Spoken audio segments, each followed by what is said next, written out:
And now for today's spotlight. UMERADIO was originally founded in 2009. Back then, it was called Advanced Media Production. After winning first place in the Jamaica Broilers Fair Play Awards, the company ceased operations around 2012. In December 2018, the company was rebranded and brought back into operations with new ownership, and in February 2019, it launched its first radio station, UMERADIO, under the call sign WUME-DB, New York. UMERADIO is a digital radio station, owned and operated by UME Digital Media Inc., a digital studio and multimedia company, headquartered in Bronx, New York. Our brands are committed to inspiring, educating, and entertaining people through transformative and empowering content. Our mission is to reach 1 million households, touch 1 million lives, and showcase 1 million brands. Get the UMERADIO app for the full experience, available via your Apple and Google Play stores. If you want to listen on the web, you may go to app.umeradio.com or via our website at www.umeradio.com. Our content can be watched on Carib Vision. You can also listen in via Amazon Music, iTunes, iHeartRadio, TuneIn, Google Podcast, Podbean, TuneU, Live 365, Spotify, Stitcher, Player FM Listen Notes. For all business inquiries, contact us at info@umeradio.com. This station is 100% community funded. To support us, please visit umeradio.com/get involved. Subscribe on YouTube, Instagram, and everywhere online at UMERADIO. Thank you for supporting us. UMERADIO, positive entertainment 24/7.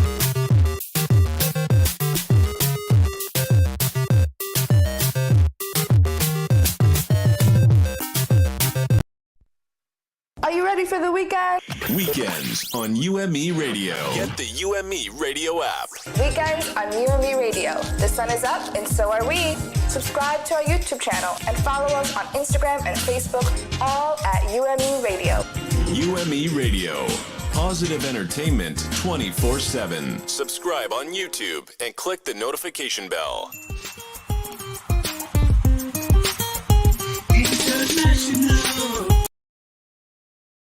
Reports website released an article under the title, The Black Press, Past and Present.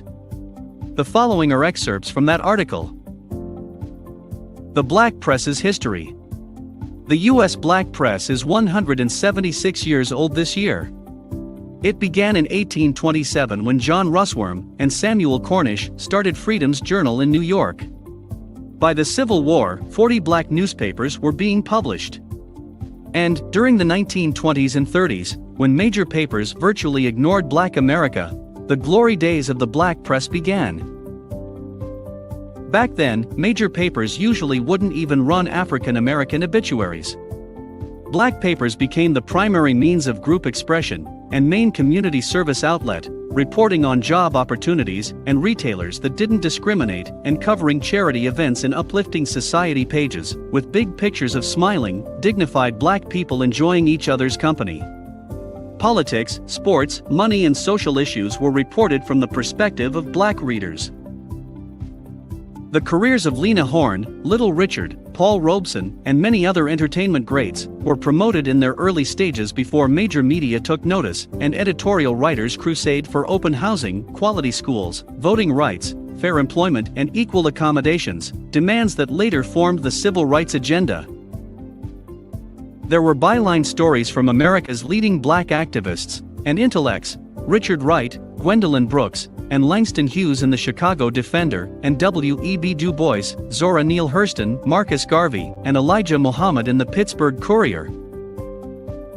Black publishers grew rich and powerful. Robert S. Abbott started the Defender with $13.75 and became one of America's first black millionaires. By 1929, the Defender circulation was 230,000 a week, but the Pittsburgh Courier was the biggest, topping 300,000, with 15 editions across the country. In 1932, Courier publisher Robert L. Van Abbott and others steered black voters en masse to the Democratic Party, breaking traditional ties to the Republican Party of Abraham Lincoln and helping to elect Franklin D. Roosevelt president. Gunnar Myrdal's landmark 1944 study, An American Dilemma, The Negro Problem and Modern Democracy, said the strongest, most influential institution among blacks was its crusading press. It set the stage for, and helped engineer, monumental change, from school desegregation in 1954, to the Voting Rights Bill of 1957, the marches, sit-ins and civil rights legislation of 1964.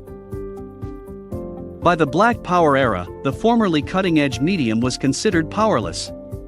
The black press was considered, at best, a farm team for major dailies, which recruited top black journalists to cover the civil rights movement, and eventually attracted readers and advertisers once considered the black press's captive market. Conventional wisdom by the 1980s was that the black press, by doing such a bang-up job promoting racial equality, had made itself obsolete. The black press today. In reality, racism remains a major obstacle to black progress in America today. 40 years after the March on Washington, Martin Luther King Jr.'s dream is still unachieved, and the black press is still on the case. The NNPA, founded in 1940, has kept the professional house in order, promoting journalism excellence as an alternative media industry. Its NNPA News Service supplies government and foreign affairs coverage to member publications, and distributes nationally the local stories they originate. Here is an article released on Medium.com, titled, Part 1, A Brief History of Black-Owned News Media, June 8, 2020. A 2019 report, African American Media Today, compiled by the Obsidian Collection for Democracy Fund, traces the arc of the black press in the U.S. It starts with the first black-owned and operated newspaper, Freedom's Journal, founded in 1827 to advocate for the abolition of slavery. The journal was an outlet for black people to advocate for themselves. As its first issue declared, "We wish to plead our own cause. Too long have others spoken for us." Historians estimate that over 500 black newspapers would go on to spring up in the 35 years between 1865 and the start of the 20th century. These publications challenged what had been taken as objective news by mainstream newspapers, which were by and large by white writers and editors and for white audiences. The black press was never intended to be objective, because it didn't see the white press being objective. Phyllis Garland, the first African American and first woman tenured professor at Columbia's journalism school, said in PBS's film on the black press, "It often took a position. It had an attitude. This was a press of advocacy.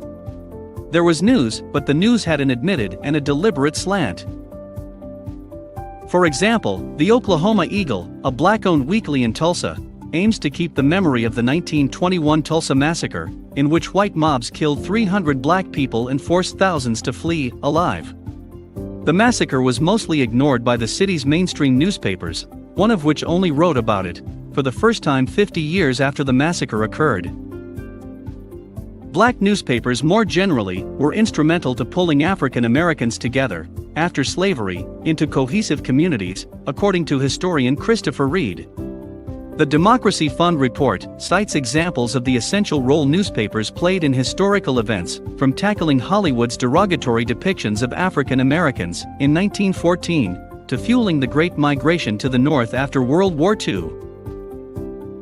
The black press also had a significant reach. By 1929, the most popular, the Pittsburgh Courier, had a weekly circulation of over 300,000, according to Neiman reports.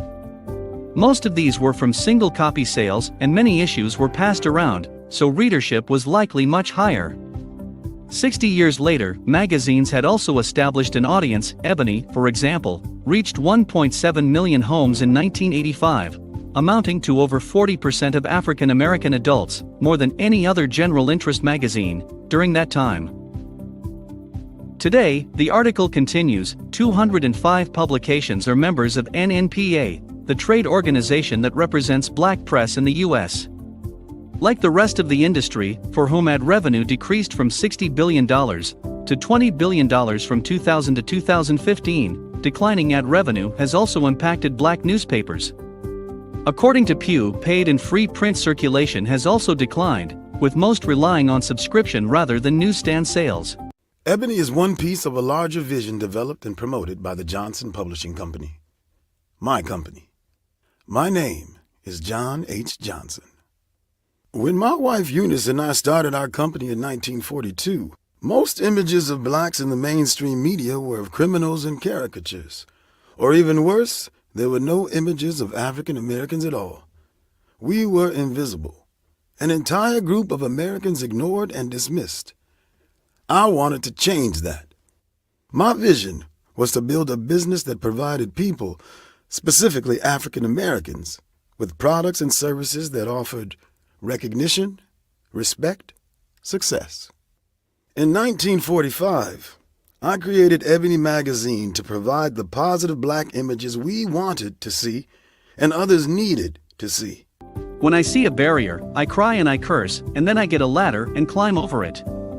That is a quote from John H. Johnson, founder of Johnson Publishing Company. Founded, 1942. Entrepreneur.com released a feature on Johnson, the voice of Black America, on October 10, 2008. It shares the story of the media owner, which we'd like to share with you today. John H. Johnson rose from poverty to become one of the world's most influential media pioneers by creating the largest black-owned publishing company in the United States. But more important, through the landmark magazines he founded, Ebony and Jet, Johnson gave African Americans a voice and a face, and, in his words, a new sense of somebodyness, of who they were and what they could do at a time when blacks were virtually invisible in mainstream American culture. Johnson credits much of his success to his mother. Born in Arkansas City, Arkansas, Johnson's father died when he was only 6, forcing everyone in his family to work to survive. I was a working child, he explains to Jim Hoskins, author of Black Stars, African American Entrepreneurs. I learned how to work before I learned how to play. Johnson and his mother arrived in Chicago in 1933. It was the middle of the Great Depression, and due to lack of work, they were forced to rely on welfare for 2 years. That experience shamed Johnson and sparked in him a burning desire to succeed. Both my mother and I were determined that we weren't going to stay on welfare, Johnson explains. We always worked toward doing better, toward having a better life. We never had any doubts that we would. In 1942, he founded Johnson Publishing Company and set out to publish his first magazine, Negro Digest. But when the 24-year-old tried to find a bank that would lend him money, he was waved away by bankers who contemptuously called him boy. Undaunted, Johnson decided to go directly to the public for startup money. Putting up his mother's furniture as collateral, Johnson borrowed $500, which he used to mail out offers to Supreme Life's 20,000 policyholders for discount charter subscriptions. 3,000 people sent in the $2 annual subscription, giving Johnson $6,000 to pursue his dream. Inspired by his success, Johnson started his second magazine, Ebony, in 1945. Ebony and Johnson showed that blacks led successful middle-class lives, which played a major role in convincing white corporations to advertise in the black media, as well as persuading advertisers to use black models. Johnson discontinued Negro Digest in 1950. He would revive it 10 years later as Black World and started an advice magazine called Tan. By 1971, Johnson had changed the title of Tan to Black Stars and expanded its editorial content to include features on black entertainers. The following year, he began publishing it as a pocket-sized weekly under the name Jet. After Jet, Johnson branched out into other projects, including a book division, a book club, and a high-end cosmetics line for blacks. He also purchased 2 radio stations, making him the first African American in Chicago to own a broadcasting outlet. In addition to his own ventures, Johnson became a major shareholder in Essence, a magazine for black women. Like many entrepreneurs, John H. Johnson built a multi-million-dollar empire by recognizing a demand and filling it. Few will argue that John H. Johnson played a major role in the civil rights movement during the 1960s.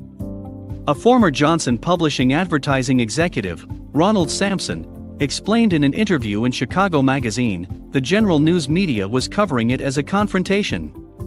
Ebony and Jet were inside the churches and were able to tell what went on in the meetings.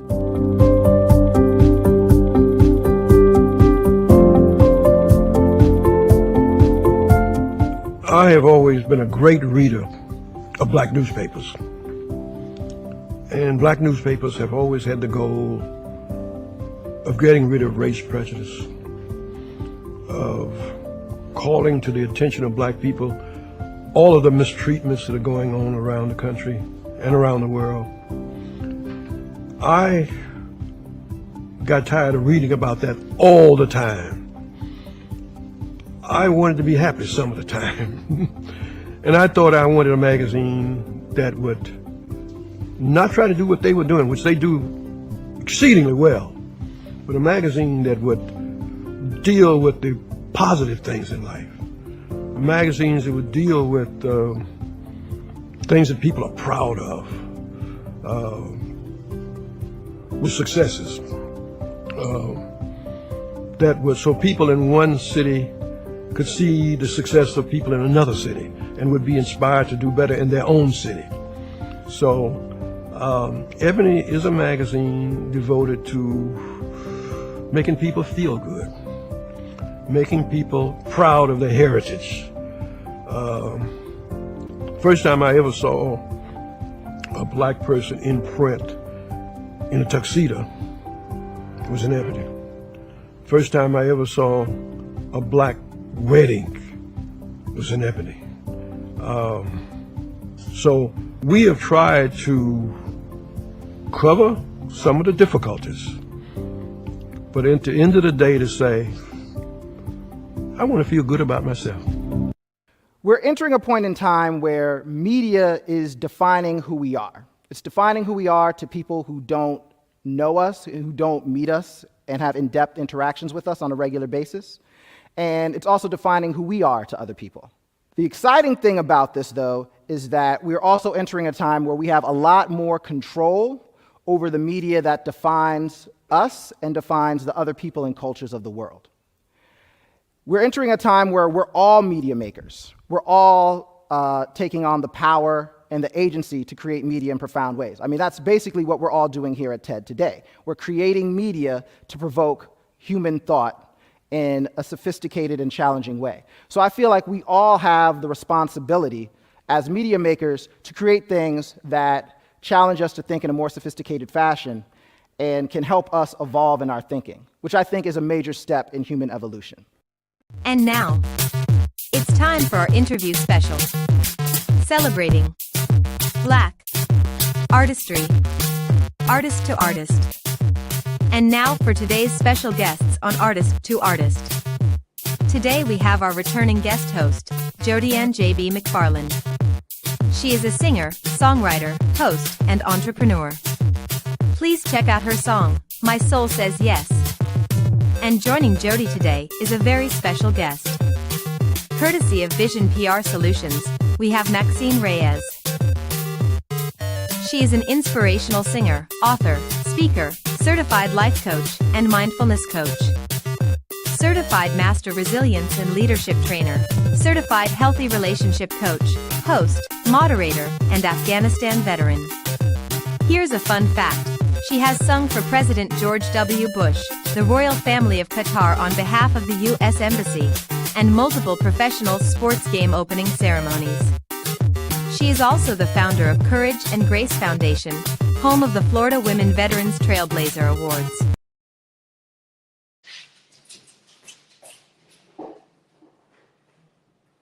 Good morning. Good morning, everyone. My name is Georgie and JB McFarland. Yes.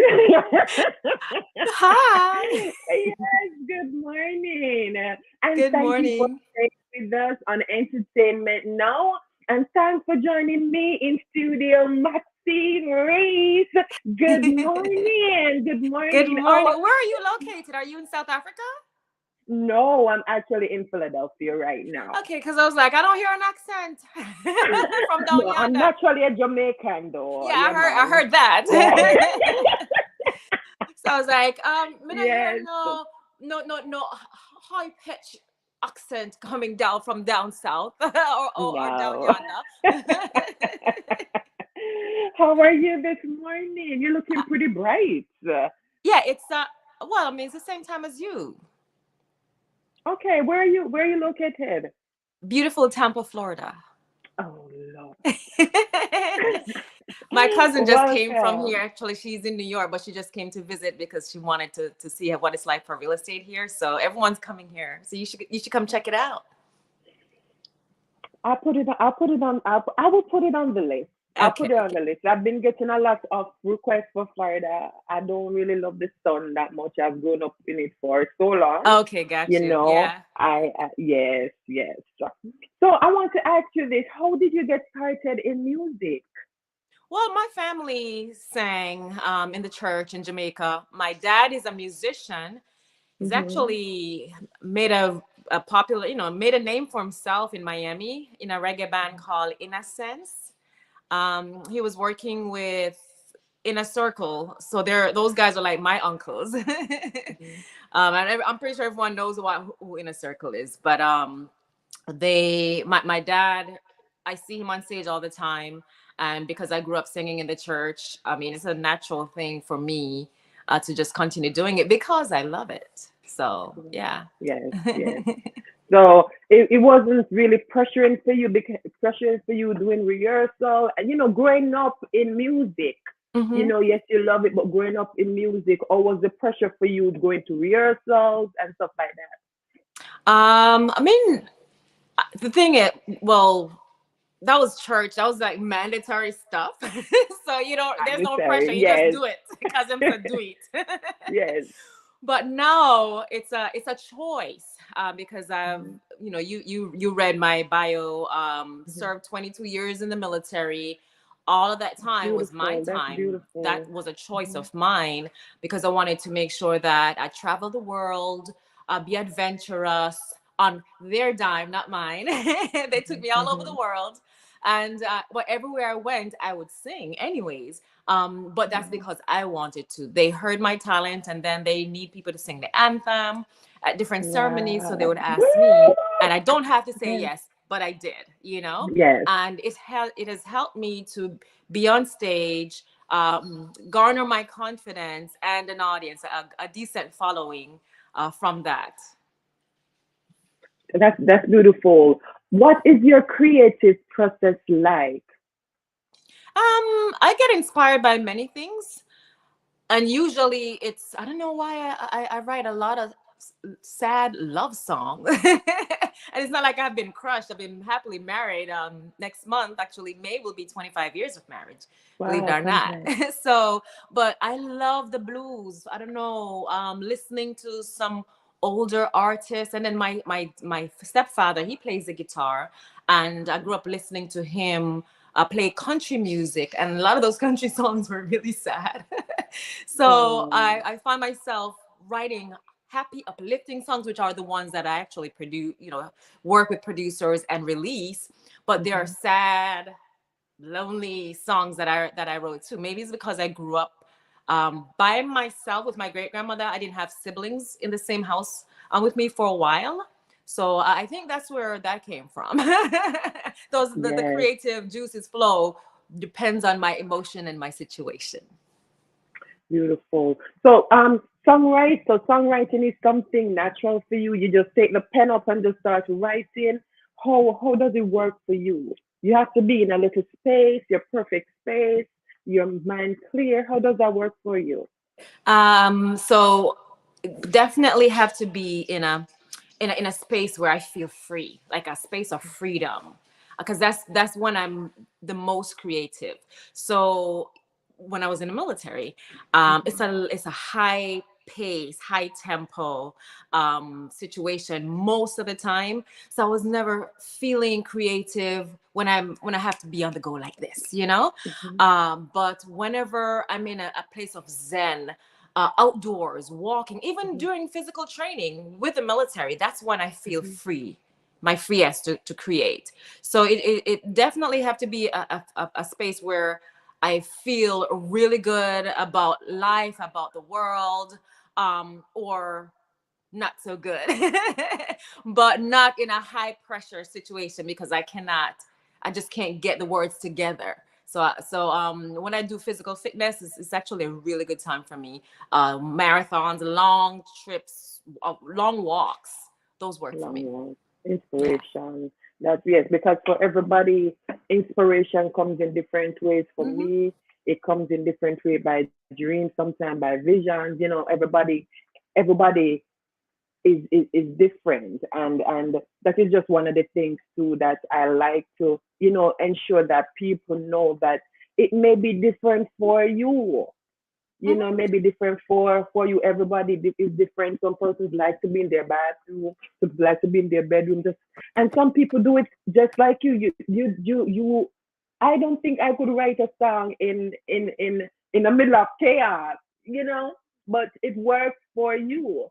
So for everybody, you gotta choose and pick out what works for you. All right. So Absolutely. yeah. Absolutely. And this song that, you know, you'll play later or share later, that song, I wrote it in 2020 during the peak of the election. And you know how our country was during that time, the BLM movement, just all the chaos that was happening. And in Tampa, we get a lot of rainstorms. As you know, Florida is like hurricane state. So the day that I wrote it, it was raining really hard outside, pouring. And we were watching the news and all this stuff was happening. And I was like, man, it just feels like a storm is going through right now in the middle of, right after Thanksgiving, actually right before Thanksgiving in October. And usually the storm is happening during June, July, August timeframe. And so I was like, you know what? We shall rise above the storm. But how are we going to do it? How are we going to do it? And so I started writing the chorus. And then You can sing it. You can sing the chorus for me. I would love that. Huh? Sing the chorus for me. I love to the hear. chorus. Okay. Yeah, no worries. We will win this fight together. We don't walk this road alone. We will conquer through whatever. We will rise above the storm. That's the chorus. Rise above the storm. Yes, I love it. So before we go, I just want to say thank you. Thank you so much for joining me today on Entertainment of Face-to-Face Artists. So I'm going to ask Coach Raquel. I'm sorry, Coach Raquel. Yeah, to play the song for us before we go. So thank you so much for joining me on Entertainment Now, Face-to-Face Artists with Maxine Reyes. Are you hurting? Yes. Are you searching? You need healing and discerning. There's an answer to your questions hidden in the dark. Are you reeling from the trauma you can't run from any longer? There's an answer here together, looking to the stars.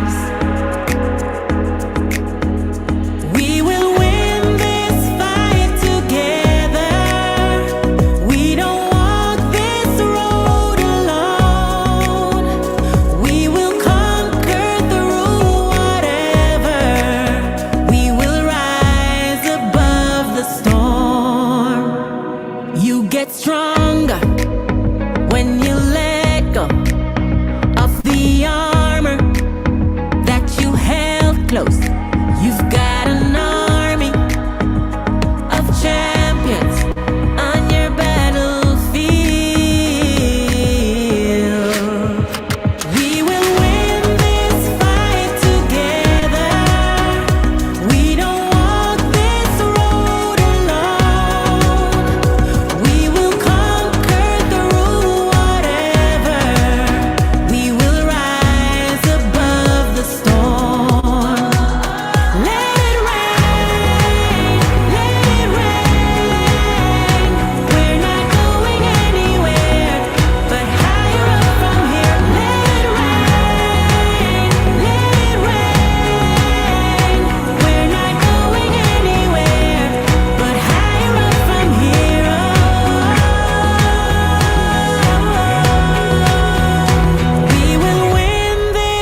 for the weekend? Weekends on UME Radio. Get the UME Radio app. Weekends on UME Radio. The sun is up and so are we. Subscribe to our YouTube channel and follow us on Instagram and Facebook, all at UME Radio. UME Radio. Positive entertainment 24/7. Subscribe on YouTube and click the notification bell. Get around, children, get around. This is Sister Georgie coming to you from Mississippi by way of Jamaica, West Indies. How y'all doing today? Oh my God, isn't God good all the time? Let me fix my hand. Oh, Jesus. Wow. I'm feeling good in my spirit, y'all. How y'all doing today? Yes, this is the Georgie reading Bible stories to children.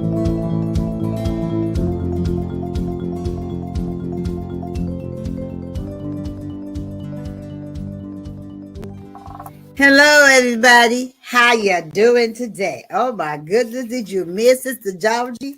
Oh my goodness. I miss y'all. I like reading these Bible stories. Remember, I tell you, it's Women's Month stories. I'm reading some books from the library. Not only do I read Bible stories to children on Saturday morning at 9 a.m., but I also read other books, okay, to encourage children to read. And like I said, it's Women's Month. March is Women's Month. So I'm going to read a few books from different genres about women who made a difference in our lives, made a difference in our society. So this one here was a pretty interesting book. Oh my goodness. This one is pretty interesting. Her name was Wilma Rudolph. So I read Sona Sotomayor. I read Mae Jemison. She was astronaut, and the Sona Sotomayor. She was the first Latina justice. Yes, sir. Okay, now we got Wilma Rudolph. Now she was kind of unique individual. Okay, and this book is written by Isabel Martin. Okay, now I'd like to read little short stories. Meet Wilma. Wilma Randolph was a famous Olympic track runner from Tennessee. Yes, sir. She was very fast. Oh, my goodness. Wow. People call her the Tennessee Tornado. Oh, you got to listen to her story now. Oh, my goodness. Oh, I ain't going to try to tell you beforehand. Okay. Wilma was born in 1940. As a child, she was sick a lot. Imagine that. She was sick, but yet she became a Tennessee Tornado. Now, how did that happen? All right. Wilma lost the use of her left leg. Oh, my goodness. Doctors said she might not walk again. Oh, my God. She wore a leg brace for 8 years, 8 long years wearing a leg brace. Look at that. That's her. Okay, standing there. She right with her sister. Okay. While growing up, Wilma worked hard to get better. Her family helped her. Oh, she wasn't going to give up now. She wasn't going to let the fact that something was wrong with her leg stop her from being what she desired to be. Yes. She went to a doctor twice a week. At age 12, Wilma stopped wearing the brace. Wow. I know she was excited. Yes, sir. She was. By age 16, Wilma was a track star. What? She was a track star? Oh, my goodness.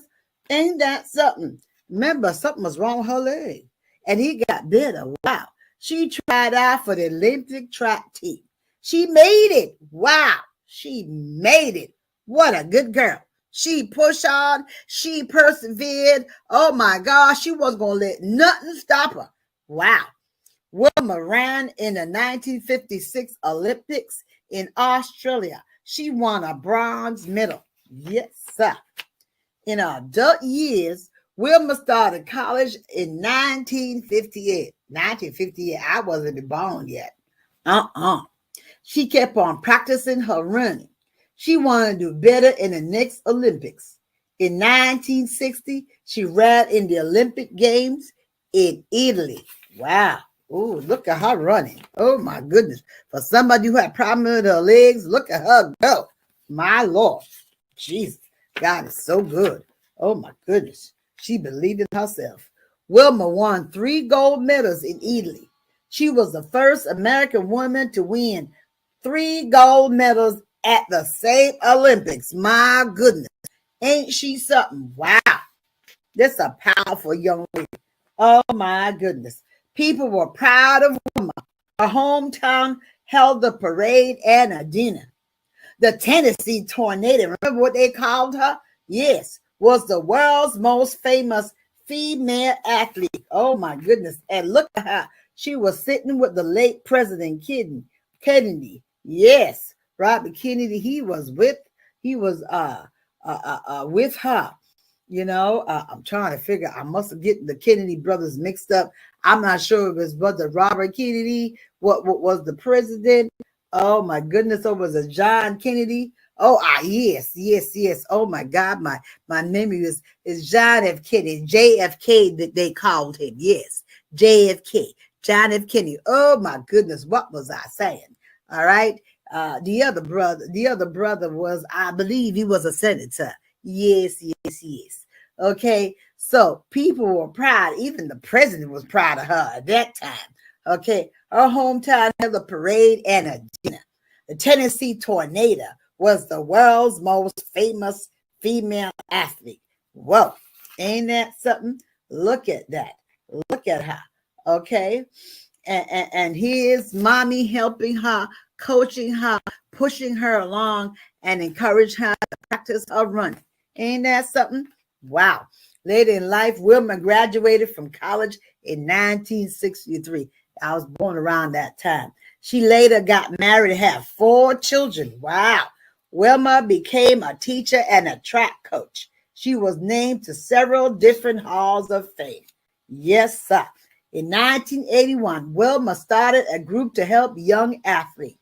She taught them to work hard like she did. Wilma died in 1994. Wow. Oh my goodness. She died a little bit after I started going to college. Yes. I went to college in 1993 and she died a year later. Ain't that something? People remembered her as a hero. Wow. Look at that.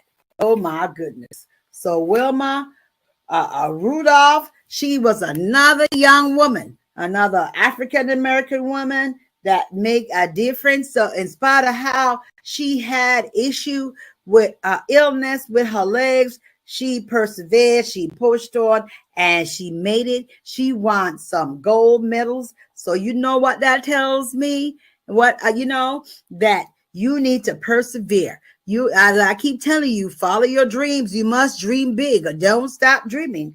Okay, for great things will happen when you continue to follow your dreams, follow your goals, and don't give up, and don't let anybody tell you you can't do something. You tell yourself, I can, I will. So don't forget to pick up this book and read more about Wilma Rudolph, okay, in the library, okay? And I want you again, go to my YouTube channel and connect to WAMU Ministries. Yes. And we on WAMU Media. Oh my goodness. Yes, sir. So connect and subscribe.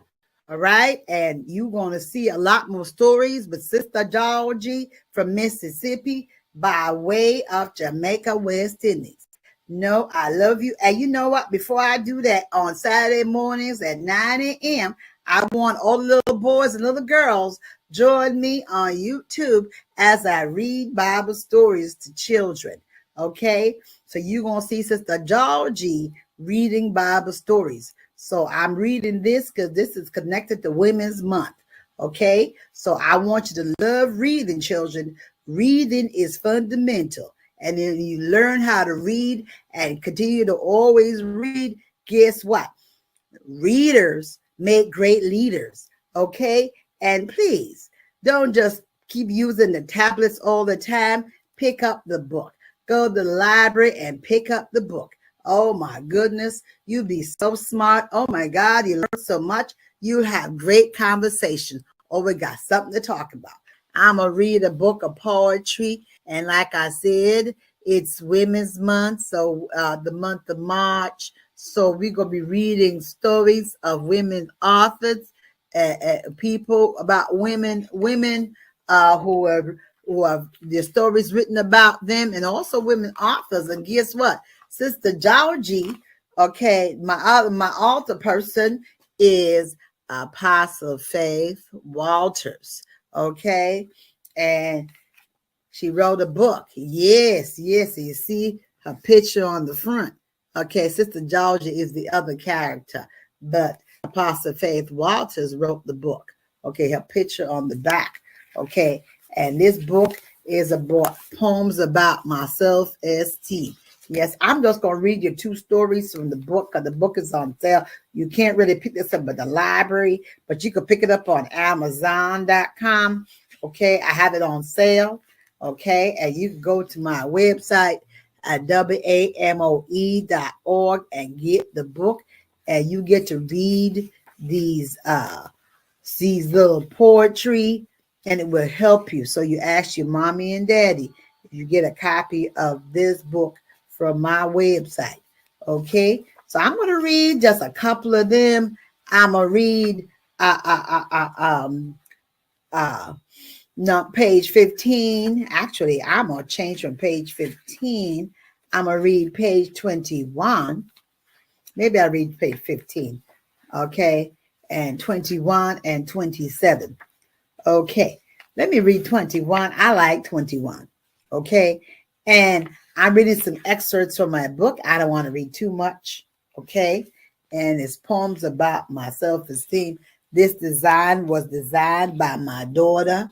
Okay, she's an artist, so she likes to design certain things. So this book is, of course, by Apostle Faith Walters. Okay, and page 21 says, mirror image. When I look in the mirror, I see me. I see me. I see me looking back at me. Oh my goodness, it's some deepness. Oh my God. When I look in the mirror, yes, I see me. I see me. I see me looking back at me. You know what that means? You're looking at yourself. You see yourself, how beautiful you are, because you're fearfully and wonderfully made. Yes, sir. Yes, sir. Yes. And I'm going to read another one on page 27. He says, there is greatness in me. There is greatness in me, and I know it's there. I can educate my mind to be sincere. I can change my life to reach a new level. Yes, I know there is greatness in me. I'm just going to leave it at that for these two portions, because I want you to get the book. Okay, you can find this book on Amazon.com, or you go to my website. You can also connect to Amazon at my website, WAMOE.org. Okay, O-R-G. Okay, and it's poems about my self-esteem. And that last poem read in page 21 says, greatness in you. Yes, yes, yes. Know that you are so powerful. You must never, ever think of yourself not having power. You can change your community. You can change a society. Yes, yes, you can change. You have to have that mindset to want to do something that could better your life. And let me tell you something. You want to wait till you get older to get a hobby. Do something. Sit and write. Write little story. It don't matter how you can't spell it so well. Just keep writing. Whatever comes to your mind, write, draw, sing, play the piano, find an instrument. Get caught up in something and be very good at it. And the more you work at it, the better you become. And you do it from a little girl and a little boy. So you're not too young to learn something. All right. So I want you to understand that you are powerful. You are smart. You got it going on. And you got to tell yourself that there is greatness in me. And remember when I say you look at the mirror, you look at yourself and realize there is greatness in you. Okay, so little children, little boys and little girls, don't you give up on your life. Sister Georgie says, don't give up on your life. Oh my goodness, you want to say hello? Say hello. Oh my goodness, he like to come around when I'm trying to talk. Okay, this is Ray Ray. Okay, Ray, say hello to the people. Say hello. Say hello. See, now he trying to get all funny now. You always got to come up in my business. And then he going to try to act like he don't want to be a part of it. Okay, go on about your business. Yes, next time he'll come around here. See now? See what he does? You know? So anyway, you know, I want you to remember that you are loved, you know, and, you know, you make a difference. And be nice to your brother. Be nice to your sister. And when you go to school, be nice to your classmates. Don't be mean. Okay, don't be a bully. Don't be hurting little boys and little girls and say mean things to them. Come on now. Sister Georgie don't like that. No. Sister Georgie don't like when children say mean things to other children. It's not nice. Okay, and Jesus don't love that either. Okay, so I want you to be good little boys and girls in your home, in your community. And when you go to school, be kind. You see a student sitting by themselves, you know, and have a conversation. Ask you can sit with them and, you know, you could be their friend and talk to them. Don't let them be lonely and let other people come and bother them. Okay, Sister Georgie, always be a good leader. Good leader, you don't be a follower. You be a good leader. You lead people in the right direction. Don't lead people astray. You could be a little person and lead people by doing the right thing. And you set a good example for people around you, and they look up to you because they see you. And it don't matter if people want to make fun of you and call you the teacher's pet, or you're good at you, or you think you're this, or you think that. It's all right. Just don't be discouraged, little boys and little girls. Keep doing the right thing, okay? Because little by little, see, sometimes people making fun of you. Guess what? They want to do it and don't know how to do it. And you're doing it, and you're doing so good at it. You keep your head up, and let me tell you something. If they want to say mean things to you, yes, remember it happened to Venus. I read that Serena in her time when they were making fun of her because she was winning all those trophies, but she didn't give up. Yeah, sometimes she cried. You cry at home and you tell your parents what was going on, and, you know, tell the teacher or whatever it is. But, you know, don't give up. Don't stop being a good boy and good girl that you are. Okay. And don't let people influence you negatively. And please, children, love yourself so much that you don't want to take your life. These little children doing things to themselves, but just not a good thing. Okay. So please love you and take care of you. So now I'm going to read another book called Mae Jemison. Okay, I don't know if you know about her. She was an African-American NASA astronaut. Yes, sir. Okay, and this book is written by Nancy Paulette. All right, remember now, this is Women's Month, so I'm reading a series of books. All right, so let's read the story. It's a short read, okay? So maybe I need to read another one right behind this one. Would you like to be a star or travel to the stars? Okay, look at that. You ever dream of that, y'all? You ever dream of that? Yes, yes. Oh, yes. Mae Jemison did both.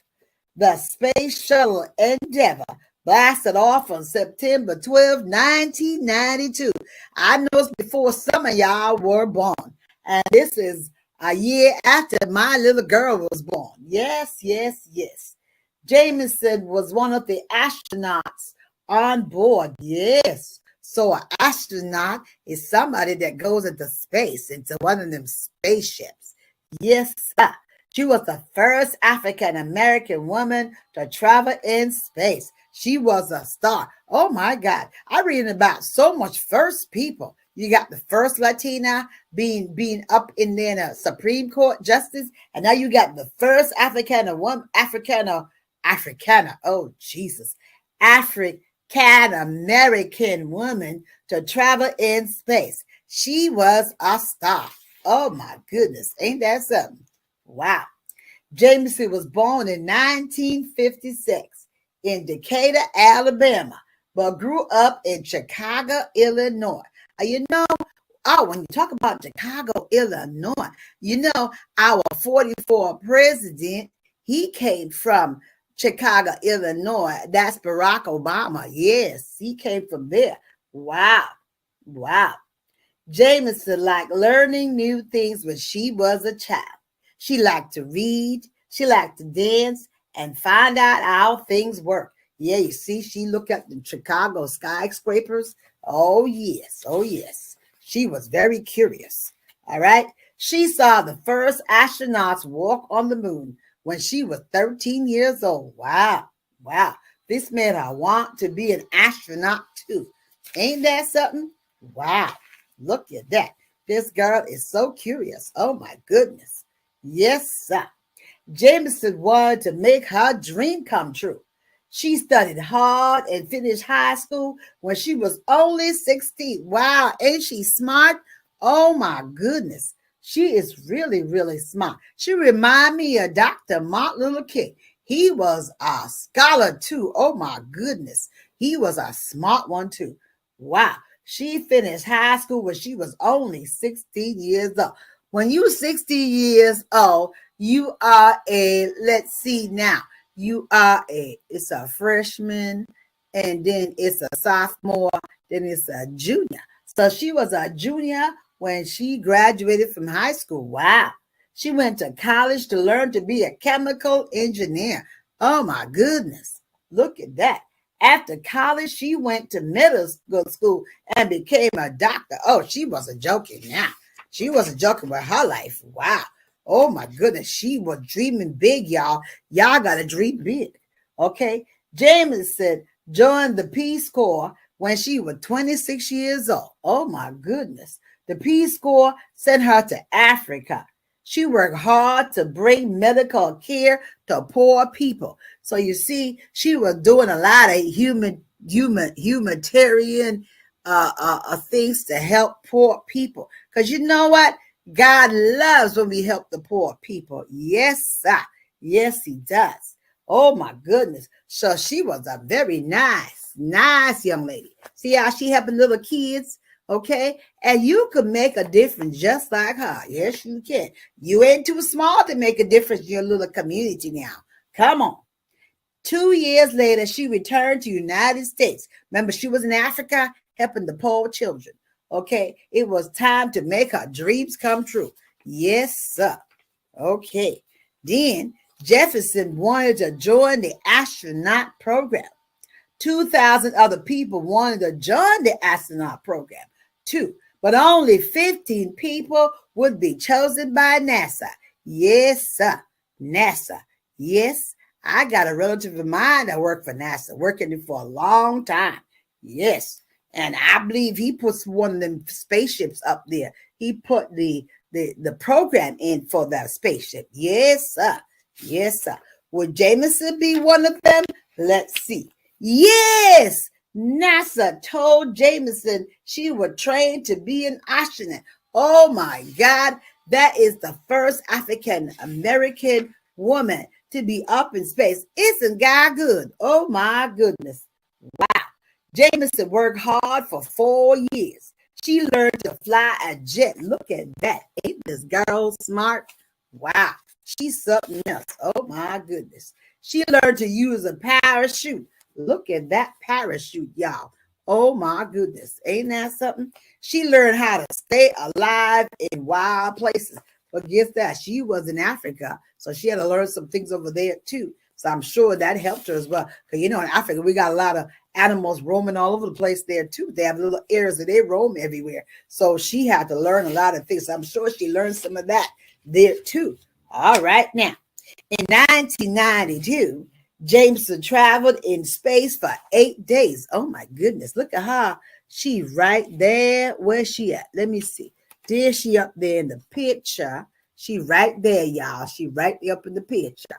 Okay. With them other astronauts. Oh my goodness. She made it up there. All right. There were other women too, but she was the first African-American woman. Oh, that wonderful. Jameson did experiments in space. Look at her. Wow. Yeah, she wanted to find a way to keep astronauts from getting sick in space. Look at her. Remember, she did chemical engineering. She wanted to find a way to keep their bones strong. What a smart young lady. Oh, my goodness. Yes, sir. The shuttle went around Earth 127 times. Oh, my goodness, going around Earth 127 times. By the time they got to be about the third time around, I think I'd be falling out. I'd be getting all dizzy. I was like, whoa. Oh my goodness. I want to get off this spacecraft. Oh my goodness. Y'all need to open up the door so I come out of this spacecraft. Come on now. What they trying to do 127 times. That's a lot of time. Maybe people want to get dizzy. But you can open the door. Because you open the door, we be lost in space. Oh my goodness. And I put everybody's life in danger. So guess what? Sister Georgie ain't going to try to take no trip up to no space. Oh no. Yes, sir. I'm not doing that. Oh no. So she good. She went around Earth 127 times. Wow. When Jameson looked at Earth from space, what do you think she saw? She saw Chicago, the place where her dream began. Whoa, look at that. She could see her little state from up in the airways. Oh my goodness, that was really something. So Jameson left NASA to start her own company in 1993. Wow. Where was I in 1993? Oh my goodness. I believe I started going back to school to better myself. Yes. She wanted to teach people in poor countries how medicine and technology could make their lives better. Ain't she something? What a beautiful young lady. Mae Jameson showed everyone that dreams can come true if people work to be the best that they can be. Wow. Ain't that something? Oh my goodness. Word you know. Mae Jameson. This book is a book that really gives you understanding of the words. You got Mae Jameson. She is the astronaut. Talks about astronaut people that go up into space. Then the Endeavor, that's the name of the spaceship. Yes, sir. And the jet, she was learning how to hang out in the jet and how to take care of it and how to most likely fly it. Okay, she went to medical school, and remember, she studied chemical engineering. Come on now, she's a smart girl, and she had to learn how to get out in a parachute, how to come down, let that parachute open up. Because, honey, if you don't know how to open that parachute, I don't know what to tell you. Okay, you know what's gonna happen. Okay, you ain't gonna be lasting. When you land on Earth, it's not gonna be nice. So you gotta learn. She had to learn how to put on a parachute, know how to open it up. All right, because that would definitely save her life. Sure. Then we got NASA. Yeah, NASA out there in the state of Maryland. Yes, sir. Yes, Greenbelt, Maryland. I told you I got a relative that work out there. Yes. And she did the Peace Corps. It's some kind of a place where a little some kind of organization that help children in different countries. So the end of the book talking about Mae Jameson by Nancy Paulette. Okay. Again, this is the second book I'm reading for Women's Month. So I want you to be encouraged. like this young lady as well. She didn't let anything stop her from being all that she can be. So it don't matter what you dealing with, what you got to come up against in life. You need to follow your dreams. Okay. She did. Mae Jamison did, and she is famous today.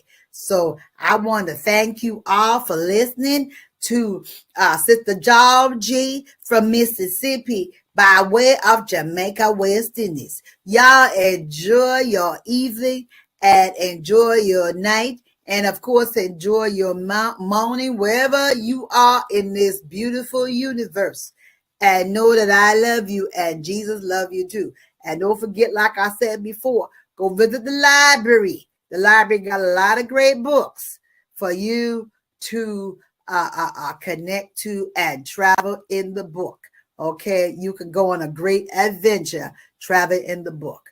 All right, so thank you again. And don't forget to go to my YouTube channel and go to WAMO Ministries, WAMOE Ministries at gmail.com, and hit that subscribe button because you will make Sister Georgie very happy. Thank you so much, and see you next time with another story, reading stories, reading Bible stories, and reading other stories to children to let children understand that reading is fun. Love you. Bye. Did you enjoy that story? We hope you did. If you would like to be a part of the show, fill out our guest form at theexcelproject.com/kids. See you next week. Stay safe. Empowering the community requires investment, support, collaboration, communication, and access. At least, that is how we see it. As a media advocate for the community, Jesseline Abel has positioned herself to become a solution. She is a published author of the book Laced in Love. She is currently completing certification to become an orthoptist. She is also a poet, and most importantly, she is passionate about helping others tell their story. We are happy to introduce you to Be the Light Publishing.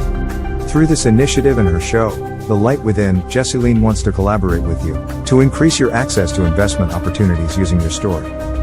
Communication is a powerful tool but often misused. We hide from our stories, thereby missing out on the opportunity to leverage them to acquire opportunities and wealth. With our support, we believe that we can help you use your stories to create generational opportunities for wealth and ownership. Be the Light Publishing. Our website bethelightpub.com. Good morning, and welcome. It is me, Jessie, and welcome to our show, The Light Within. How have you guys been? How is your week? Welcome to our ever-evolving show as we aim to become the change, the solution, and the advocate for empowerment in our community. Thank you for joining me on The Light Within. If you are new here, let me tell you what the show is all about. This show is where we highlight stories of hope within the community. We interview community leaders, charitable organizations, and other service providers who provide solutions to inspire hope and bring solutions to the Black community. Again, I'm Jessie.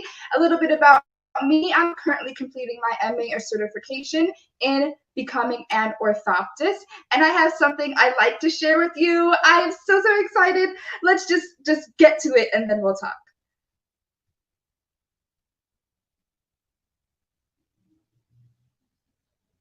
It's a little sneak peek. If you know a little bit about me as an orthoptist, as a poet, as an author, are you putting some hints together? If you put some hints together of what I'm about to share with you, let me know in the comment section down below. What is something that I may be up to? But while we have that little clip rolling for you, I want to tell you what we're going to talk about real quick today. So today, coming up on the show, we're going to look at the appointment of the new Supreme Court judge, and we're going to go into our main feature, the Excel Project. And I'll tell you a little bit about that. And we have a little bit of a video clip from the founder of the Excel Project. Now let's get right to it. Let's show what surprise I have for you today. Empowering the community requires investment, support, collaboration, communication, and access. At least, that is how we see it. As a media advocate for the community, Jessie Abel has positioned herself to become a solution. She is a published author of the book Laced in Love. She is currently completing certification to become an orthoptist. She is also a poet, and most importantly, she is passionate about helping others tell their story. We are happy to introduce you to Be the Light Publishing. Through this initiative and her show, The Light Within, Jessie wants to collaborate with you to increase your access to investment opportunities using your story. Communication is a powerful tool but often misused. We hide from our stories, thereby missing out on the opportunity to leverage them to acquire opportunities and wealth.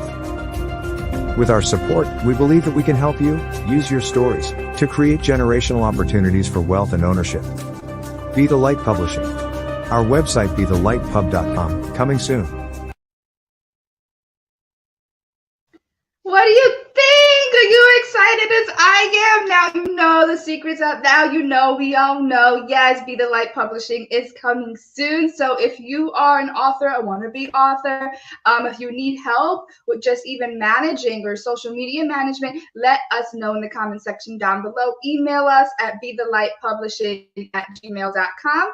And we are happy to get started and work with you. So let's get into today's show. I'm gonna share with you my lessons of the week. I know you probably missed that, right? So if you don't know, I've been on a chronological journey of reading the Bible. So I was thinking back, and today, a couple days ago, I'm on the book of Numbers, just started it.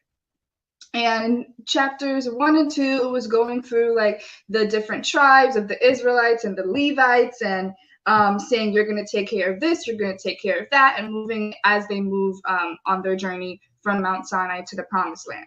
So I took a reflection and I said, what are you trying to say? Because it was just this tribe, and you're going to take this and you're going to take that. And it got me thinking, this is probably how God sees us, that we are all his children of God. We are all Israelites, right? It was one big group, the Israelites. However, what people don't know, Levites, he separated them. The Levites, the tribe was from Jacob, okay? That Levite name was the son of Jacob, one of the sons, right? Remember, he had 12 sons.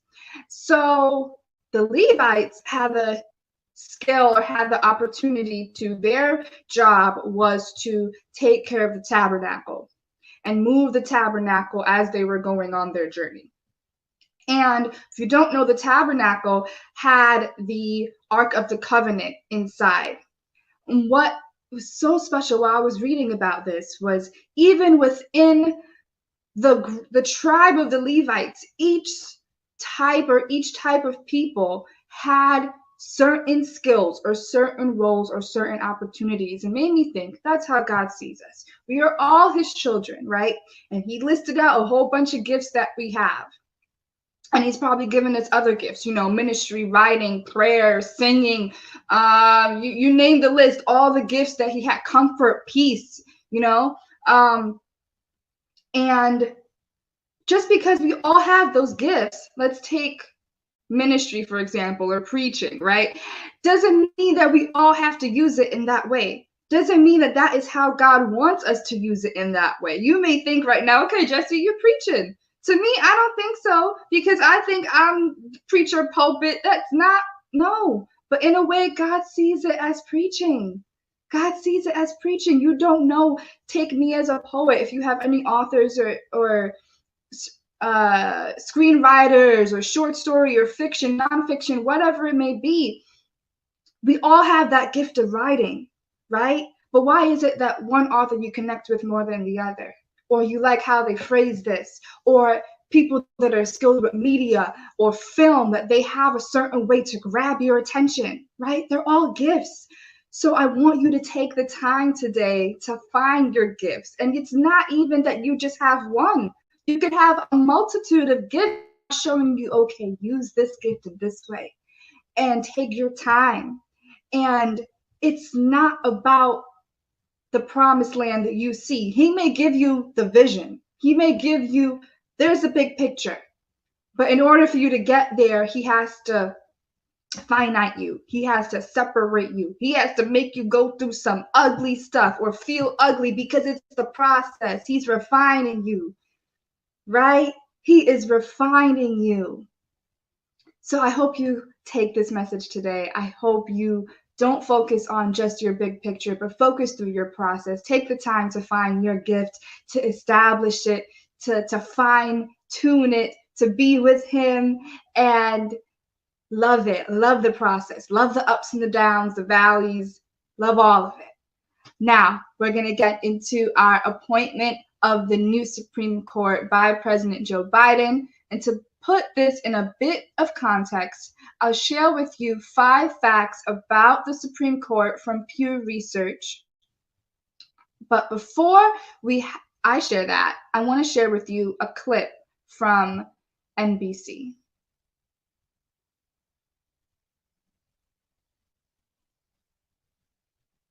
Do we have that clip? Clip is coming soon. Clip is coming soon. So let me tell you a little bit about his nominee. So President Joe Biden's nominee to the Supreme Court, Georgie Brown Jackson, is a federal appeals judge and would be the first Black woman ever to serve on the High Court. As Jackson awaits confirmation hearings, here's a roundup of America's views on the court, perceptions of its ideology, and the history of confirmations and justices' backgrounds. Now, as we do that, let's roll the clip. Ketanji Brown Jackson already knows her way around the Supreme Court. She was a law clerk for Justice Stephen Breyer, the man she's been nominated to succeed. She's now a judge on the Federal Appeals Court in Washington, confirmed for that position just 8 months ago. She's an amazing person. One of her supporters has been Paul Ryan, the former Republican Speaker of the House. His in-laws and hers are related. Judge Jackson was born in Washington but grew up in Miami, where her mother was a school administrator and her father was a lawyer for the school board. I would sit at the dining room table doing my homework with my father. He had all of his law books stacked up, and I had all of my coloring books stacked up. And when I think back to those times, there really is no question that my interest in the law began that early on. She graduated from Harvard and Harvard Law, and that's where she met her husband, Patrick, now a surgeon. They have 2 daughters, ages 17 and 21. If confirmed, she'd be the first Black woman ever on the Supreme Court, and the first justice since Thurgood Marshall, who retired 30 years ago, with significant experience defending accused criminals. She's a former public defense lawyer. For the past 8 years, she's been a federal trial judge, and at her confirmation hearing for the appeals court, she was asked what role race would play in her decisions. I don't think that race plays a role in the kind of judge that I have been and that I would be. It's sort of like the Oliver Wendell Holmes quote, that the life of the law is not logic, it's experience. And at age 51, she'd be one of the youngest on the current court, second only to Amy Coney Barrett, who just turned 50 last month. Yes. Look at that. How do you feel about that? Let's go, Miss Jackson. We are so proud of you here on our show today. So let's get into the 5 views that people have of the Supreme Court. So the first one, the public's views of the Supreme Court have turned more negative in recent years. In a survey conducted January 10th through the 17th, before Breyer's retirement news, 54% of U.S. adults said they had a favorable opinion of the Supreme Court, while 44% had an unfavorable view. Over the past 3 years, the share of adults with a favorable view of the court has declined 15 percentage points. Number 2, Americans' view of the High Court's ideology is shifting. The public now perceives the court as more ideologically conservative than in past years. In January, again before Reyes' retirement announcement, 38% of adults said the court was conservative, an 8-point increase since August 2020. The 2020 survey was conducted prior in Justice Ruth Bader Ginsburg's death and then President Donald Trump's subsequent appointment of Justice Amy Coney Barrett as her successor. You know, I'm a tongue twister. Partitions agree Supreme Court justices should not be influenced by politics, but they differ over which justices do this. The large majority of adults, regardless of party or ideology, said in January that Supreme Court justices should not bring their own political views into how they decide major cases. But there was skepticism about whether justices were living up to this ideal, and partitions were more likely to give justices nominated by a president of their own party positive assessments than they were justices nominated by a president of the opposing party. Number 4, for most of the court's 233-year history, fast,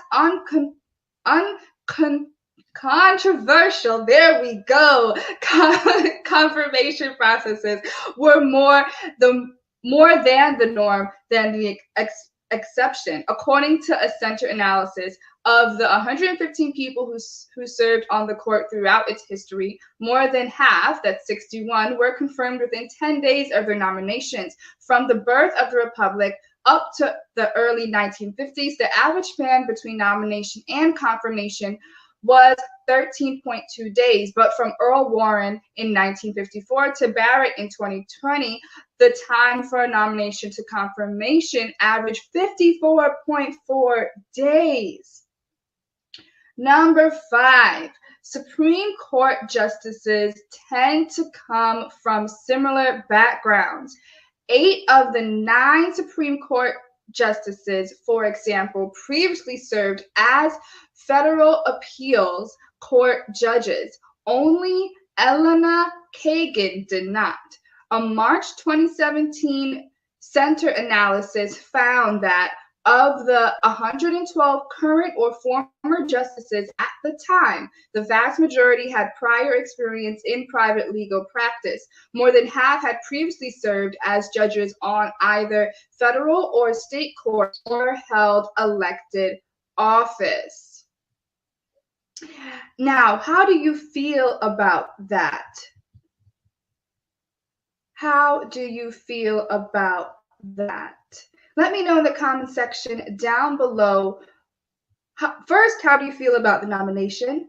And 2, what are your views about the Supreme Court? Do you feel that it is reflected of our views as a country? Do you feel that the judges are not being biased when it comes to certain court cases?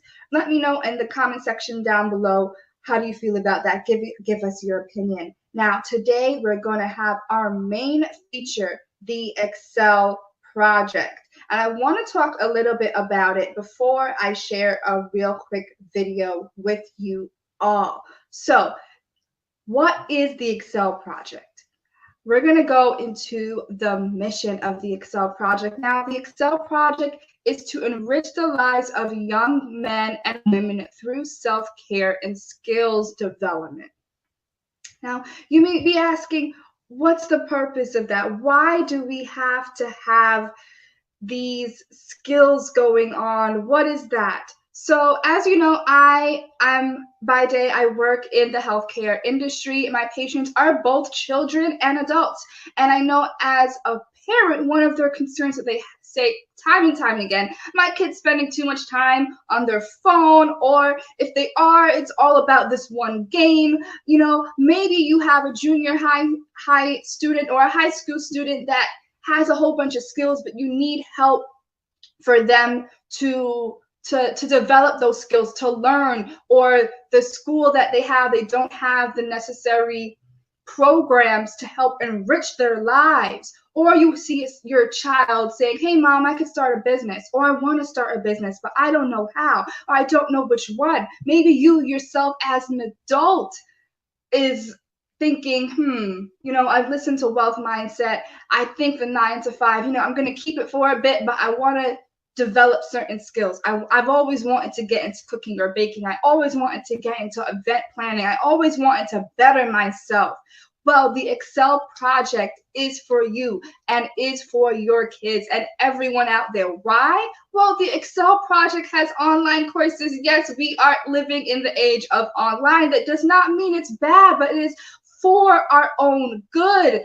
Hashtag the Excel Project NY. Go visit at Excel Project NY on Instagram. And we're going to get into some of the courses that they have. So why use the Excel Project courses? Well, that they are IACET certified courses. That is International Accreditors Continuing Education courses. It's a universal model for a learning process of excellence and measures all aspects of a continuing education provider's program development across 10, not 1, not 2, not 3, but 10 nationally recognized categories. Not only does it have online courses, but it also gives back to the Black community as a part of WAMO Ministries. And yes, on the screen here, look, we have Spanish cooking, pie making, Italian baking. I have to take that up because let me tell you, my skill is cooking, but as far as baking, I did not get that. God did not bless me with that skill. So I'm going to try to do that. There's also complementary courses such as home business, such as weight training, weight loss, get your summer body ready. We got a couple months before the summer, right? We have virtual assistant event planning. How many of you want to be an event planner or thought about it? Right? You're good at putting things together. You're good at planning and making an outcome. You're very organized. We go into weddings. You could be a virtual assistant, planning, set your own tea party. And if there's something that you want, but it's not on the screen or not when I'm talking to it, go to the Excel Project, click on courses, scroll all the way down, put in your name, email, and put in the course that you want. Just give us the opportunity and we will make it available for you. Let us know. We want you to be connected. We want you to grow.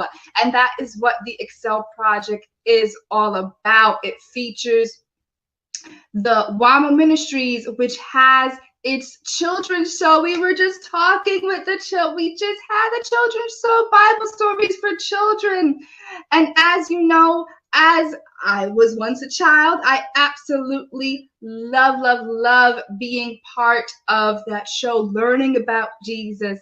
And you may not have a brick and mortar church. You may not have, your church may not have the facilities for children, but you get connected with the Excel Project and listen, and your kids could be educated, learned, and get connected with Jesus. Plant that seed for them. It is okay. It is okay. And it is amazing. And you can become a partner. You yourself as an individual, or if you have a company, you could become a partner. And let me read to you some benefits of partnering with the Excel Project. Products include giveaway packages. You could display your product on Podcast Hall, brand inclusion in all paid promotions. There we go. Logo on all event merchandise, featured on a community podcast or a newsletter like this one. Haul like this one. The Light Within will feature your products. Acknowledgement in project reports, inclusion in podcast intro and outro, and more. Yes, you want to be part, you want your product, you want your company to be on a podcast, on radio, on TV. Get connected with the Excel Project. Get connected with me, okay? Do you know how many people would be awesome to have that? And on the screen right now, I'm going to say it to you, the Excel Project not also is for your development, but it also gives back. It gives back as a community outreach. Partner with them for over 2 decades. Apostle Faith Walters has been actively engaged in the community. One of her main activities is WAMO Ministries, Women and Men of Excellence Women and Men of Excellence Outreach Ministries, and they do an outreach drive. This outreach drive is once monthly community gift giving, where Dr. Walters herself, through the ministry, package food items along with empowerment resources and deliver them to community members. On average, 30 packages are delivered monthly. All you have to do is fill out the form. You go to theexcelproject.com/partner. You put in your name, your email, if you have a company. And guys, this is going out to the community. Don't think just food. You could think t-shirts. If you sell t-shirts, give it to little kids. If you have juices, if you have food items. And speaking of food items, we have our fundraiser that is going on right now. How many of you love to snack? I love to snack, and we are having a fundraiser. It's called Double Good. It is a popcorn fundraiser that is going to take place live March 1st. So in a couple days, you could be a part and you can donate and get your snacks as well. Right. So the goal of the fundraiser is to reach $2,000. It has not started yet, everyone. It starts March 1st at 5 p.m. EST. Okay. Again, that's 5 p.m. EST.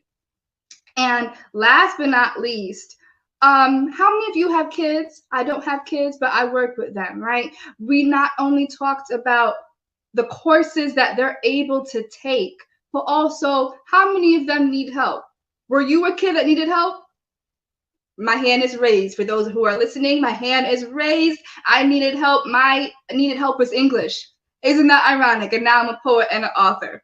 Look at God. Yes, I needed help with English. And you could go to theexcelproject.com, and you're able to book a tutor for your children. English, math, chemistry, I don't know what's going on in schools, anything that's going on in these subjects that they may need, head over to the Excel Project online. I remember having a tutor and seeing them, I think, once a week or twice a week. Yes, so everything is on theexcelproject.com.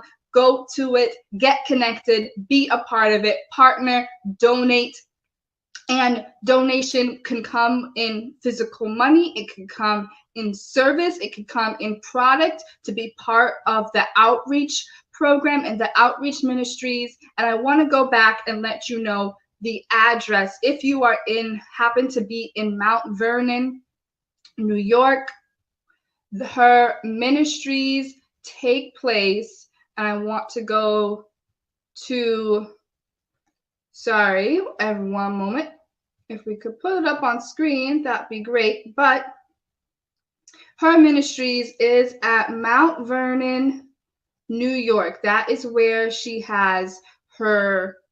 gives out her packages monthly, everyone. Yes, and it is, hold on. I want to share this with you all because I know that everyone's listening from all around the world, and I'm pretty sure there are people from Mount Vernon that are listening and are like, I haven't heard about this. What are you talking about? What are you talking about? So it takes place on the second Tuesday of every month, okay? Second Tuesday of every month. It is at 3456 East 3rd Street, Mount Vernon, New York, 10550. Again, I'm going to say that 3456 East 3rd Street, Mount Vernon, New York, 10550. Again, you could support going to theexcelproject.com or going to www.wamo.org. That's WAMOE.org/donate directly. Right. Thank you. We have it on the screen. Again, the outreach drive location is Tuesday. It is Tuesdays, the second Tuesday of every month, 3456 East 3rd Street, Mount Vernon, New York, 10550. You can reach or call them at 914-699-2482 or 914-837-9635. Any questions, any emails, Any concerns you want to reach out to them, you can go to support@wamo.org. That is support@WAMOE.org. And with that being said, we're going to close out with a message from the founder herself, Apostle Dr. Faith Walters. I hope you have a great day, everyone, and have a great rest of your week. Bye, guys.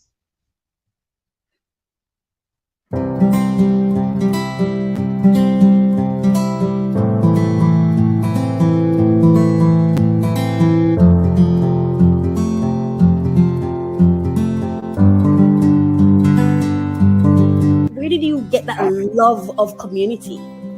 Well, it all started when the Lord led me back in 2006 when I opened up the ministry. You know, because as I said, it all came from a background of loving people. You know, loving people and teaching them what like I said, when I came into the full knowledge of Christ and understand who He is, I wanted to share that with others. And I find there's so many people that's hurting out here. They need to know what love is all about. We want to just plant the seed. That's what we are as children of God. It's to plant the seed and allow God to germinate the seed.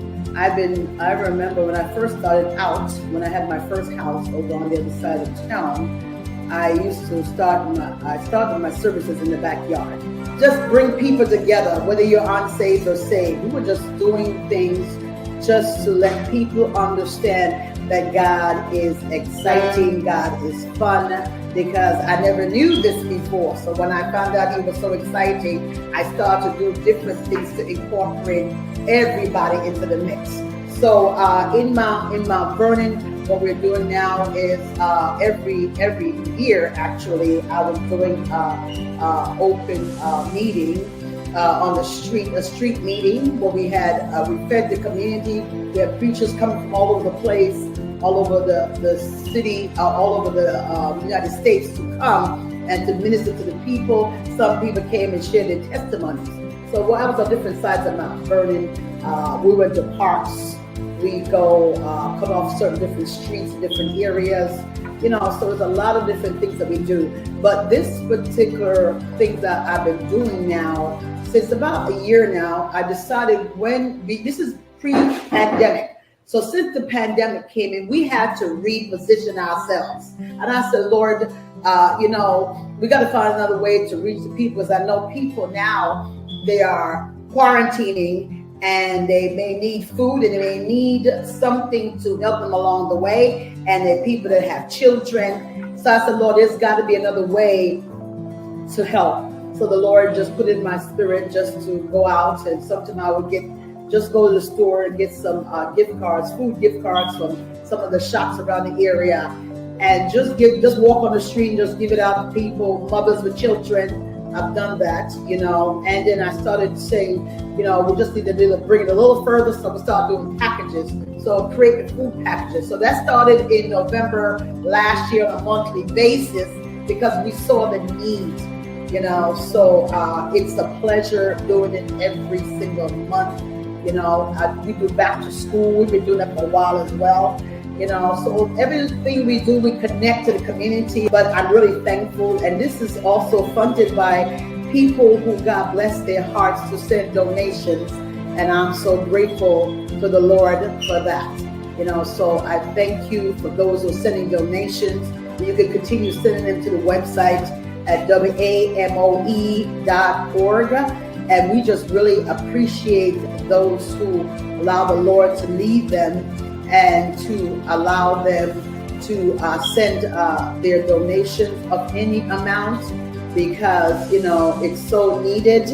And we're just thankful that, allow the Lord to send you, put on your heart to give a tangible seed in order to help this ministry to advance. Get something good for doing something good. Fundraise with Women and Men of Excellence Outreach Ministries, sell ultra premium popcorn, and 50% of the profits will go towards the ministry's outreach programs. This is one way that you can support Apostle Dr. Faith Walters in her efforts to continue the monthly giveaway of over 30 packages to community members.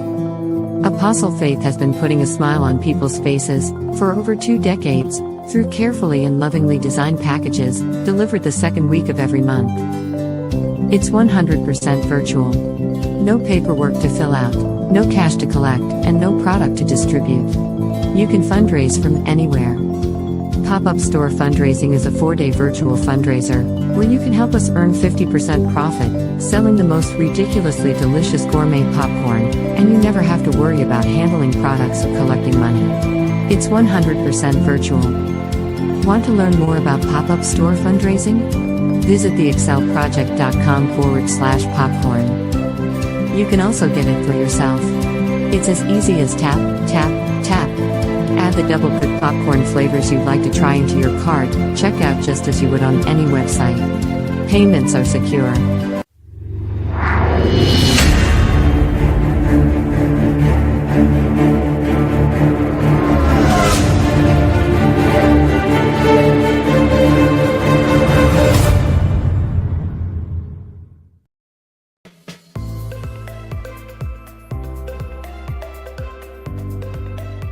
Hi, I'm Satin Brownie, and this is Finding Happy Podcast. Finding Happy Podcast is my journey to discovering my own happiness through conversations with other persons who inspire me in one way or another. This podcast is about connecting with self to create possibilities and opportunities for happiness. You deserve peace of mind. You deserve wellness. You deserve laughter. You deserve to smile. You deserve peace of mind. You deserve calm in your world. Your life isn't happening to you. You are life. Your happiness is not something you attain. You are. You generate happiness. You are your joy. You are the producer of your joy. You are the producer of your happiness. You deserve to be happy, so you go find it. Go find your happy at any cost. Risk it all for your own happiness. Find your happy. Hi, thank you so much for joining me on Finding Happy Podcast. I am Satin Brownie, and it is such a pleasure for me to be here with you today to have conversations around mindfulness, happiness, and living a meaningful life. So today the topic I'm focusing on is mastery of mind for contentment. I think it's very important for us to understand the workings of the mind and how it impacts our life, our outlook, and by extent our actions, and how that influence our world, impact our world, create our world, right? Now, after completing my coaching certification program with Career Coach Institute, my trainer Marsha Bench, I learned so much. And I wish as a child in primary school, I wish I had the opportunity to speak with a coach and to understand contentment and to understand how to navigate my world without making myself vulnerable, because now I have no regrets. Let me make that clear. I have no regrets about the life I've led. I have gone through poverty and I'm still surviving, and I'm now at a place where I am proud of myself for having survived, right? For a long time I wasn't proud of myself because I didn't feel like I was surviving at all. But now I own it because I've done the work, right? But I wish that as a kid growing up that I understood some of the things I'm going to talk to you about in this conversation, and that's the purpose for this podcast, to have the kind of conversations I wish I had when I was younger. And I hope, it's my hope, that young people listen to this podcast and take from it what they will. Yes, because had I learned this, I would have made better choices. I would have made more informed choices, so that my life now would not be so difficult and taxing sometimes because of the choices I made when I was younger. Choices, if I understood mindfulness, contentment, happiness, and was focused on being happy, I wouldn't have made the choices that I made. Most of my choices were made based on my being motivated by my need. And so I attracted more needs. Anyway, let's get into it. So Buddhist teachings recommend adjusting your wants to what you have rather than basing your happiness or contentment on your desires, the things you want to have. The Oxford Dictionary defines contentment as a state of happiness and satisfaction. So here's what I say. Quit worry. Quit worrying and choose contentment. In an article by Earl Nightingale, research shows that 92% of the things people worry about either never happen, has already happened, or is petty or irrelevant. Think about that. It is unnecessary abuse of your mental well-being. I believe that worry, the Bible says it rots the bone. I think it's a total waste of your mental space, of your mind, of your mental capacity. The article outlines the following. 1, 40% of the things you worry about will never occur anyway. Interesting, right? 40% of the things you worry about will never happen anyway. Number 2, 30% are things over and past that can't be changed by all the worry in the world. So no matter how much you worry about it, you will never be able to change it. Number 3, 12% is needless worries about our health. And finally, 10% is petty, miscellaneous worries. Petty. Therefore, only 8% of your worries are worth concerning yourselves about. Right? So, and instead of worrying about it, get up and do something about it. Do anything. And you know what I hope? I hope for a world where failure is more tolerated and supported. Because you've got to fail to discover what works. And if you don't try, if you don't risk failure, then you never live. We should consider that. Yes? How you see it, you create it.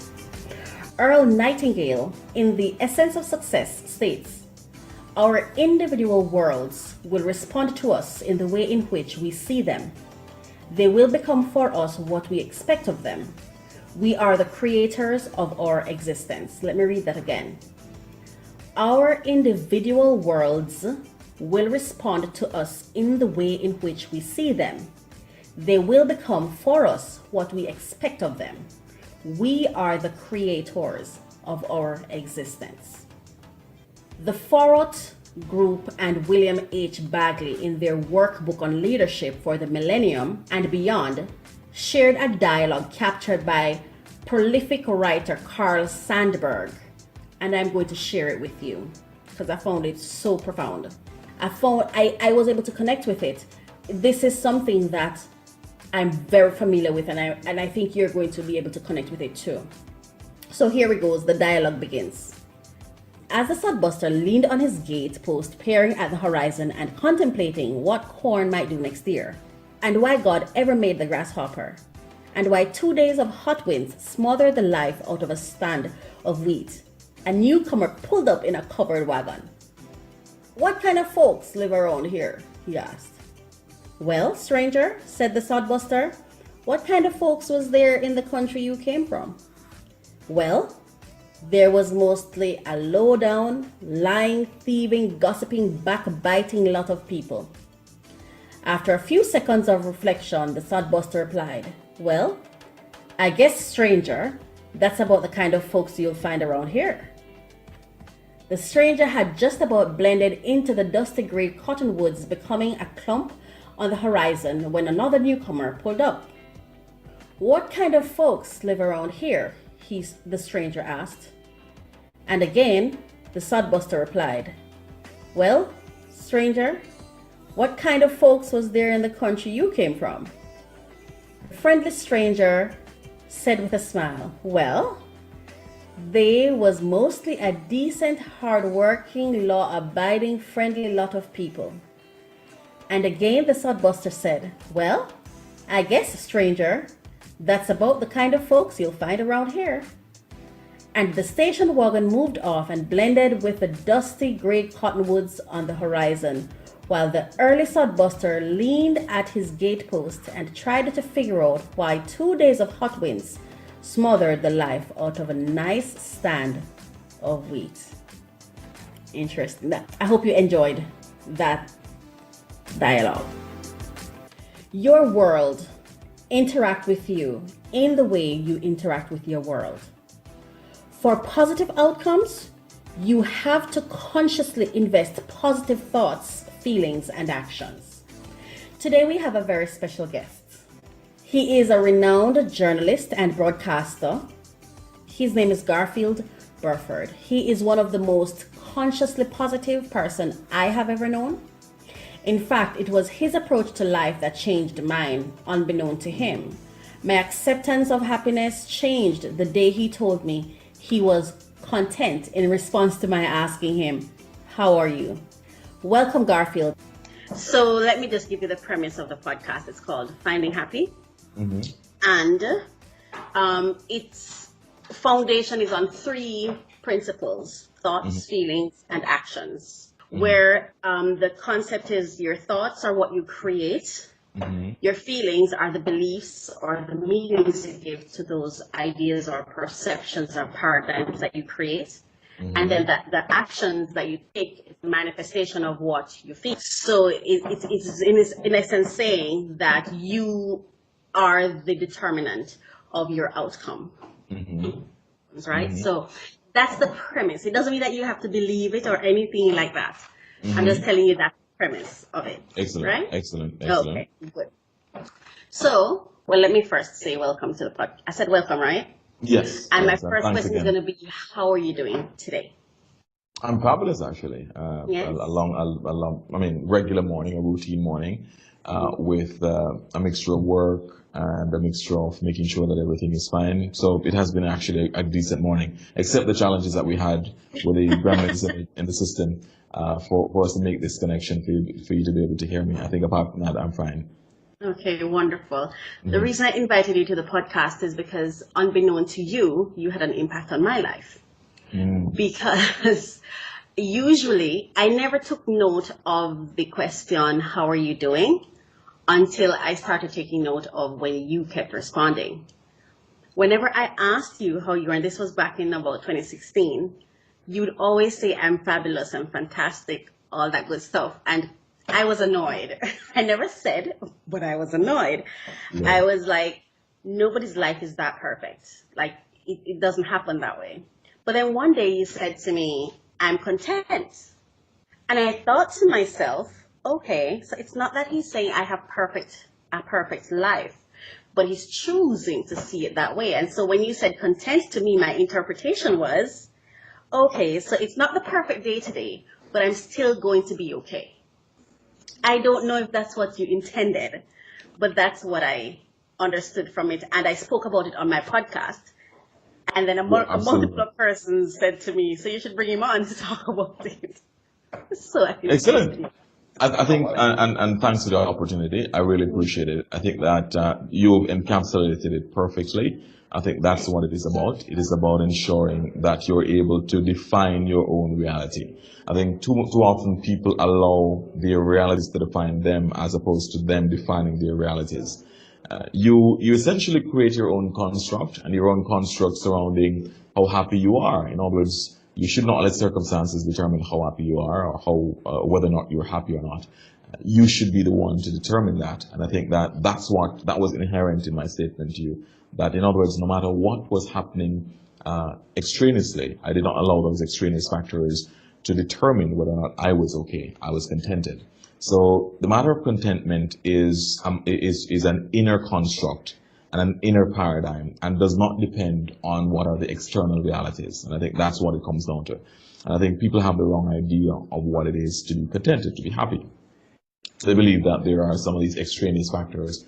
For example, the amount of money you have, the amount of material possessions that you have, the number of friends you have, for example, your social media profile and so on. No, these things are extraneous factors. You're hitting social media? No, I'm not. Whereas I'm not necessarily an ardent fan of it, I also understand and appreciate its value.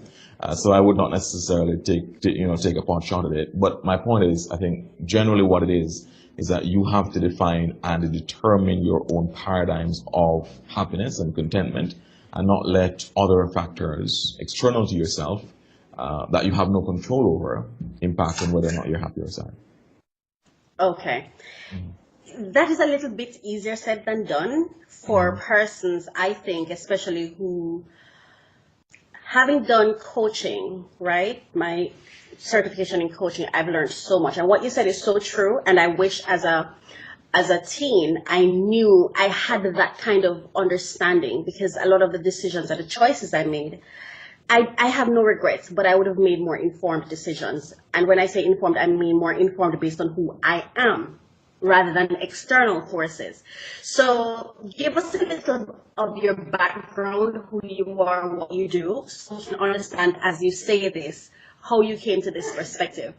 Yeah, I think, and by the way, it would not be a relatively recent construct or concept. In other words, this is how I've always been. I've always adopted the view that you should determine your own reality. So I'm a journalist. I'm a broadcast journalist. I've been a broadcast journalist for roughly 20 years. I started out in radio radio production. So I would have started out at Nationwide News Network in around about between 98 and 99. And as well, I was going to sixth form at St. Mary High School. And then from that, I went on into community broadcasting, community television broadcasting, where I was the coordinator of a local community channel in St. Mary called Northeastern Satellite Services. From then, I moved on to national terrestrial television, where I was a broadcast journalist at CBN Television, went up through the ranks until I became news manager in 2011. Spent about 4 years as news manager there. And now I'm a consultant head of news, sports, current affairs at ABS Television in Antigua, as a state-owned broadcaster in Antigua. So the point I'm making is, this has always been my reality. Broadcast journalism is always. How do you maintain such a reality in news? I'm sorry, I didn't mean to interrupt you. No, that's how do you maintain that kind of mindset in our roller coaster news life? Again, in mathematics, there's a concept of a common denominator. So no matter what the numbers are, there's a common denominator. In other words, something that always runs as a thread throughout everything that can be used to essentially define everything. Everything is an anchor around that. Your anchor has to be who you are, who your inner self is. And I think that's, in other words, that inner self then determines whether, for example, you see the glass as half empty or as half full. And I think that's a critical point. In other words, what that comes to, whether you see the glass as half full or as half empty, it is a matter of purely your perspective, purely your mindset, purely your vista on life, what prism through which you view life. That is what determines what essentially how your outlook is on life. That comes, as I said, purely from inside. How do you cultivate that inner strength, conviction? That's my next thing, because I'll tell you this. I did not really know who I was until 2016. Okay, and it's not that I was driven by the circumstances and the things that were happening to me. And I think what happens is, especially when you come from a place of survival and you're constantly on this survival track, I understand how my motivation was anchored in that. And so a lot of persons are motivated by their need. And that's what sometimes trips us up, what we don't know.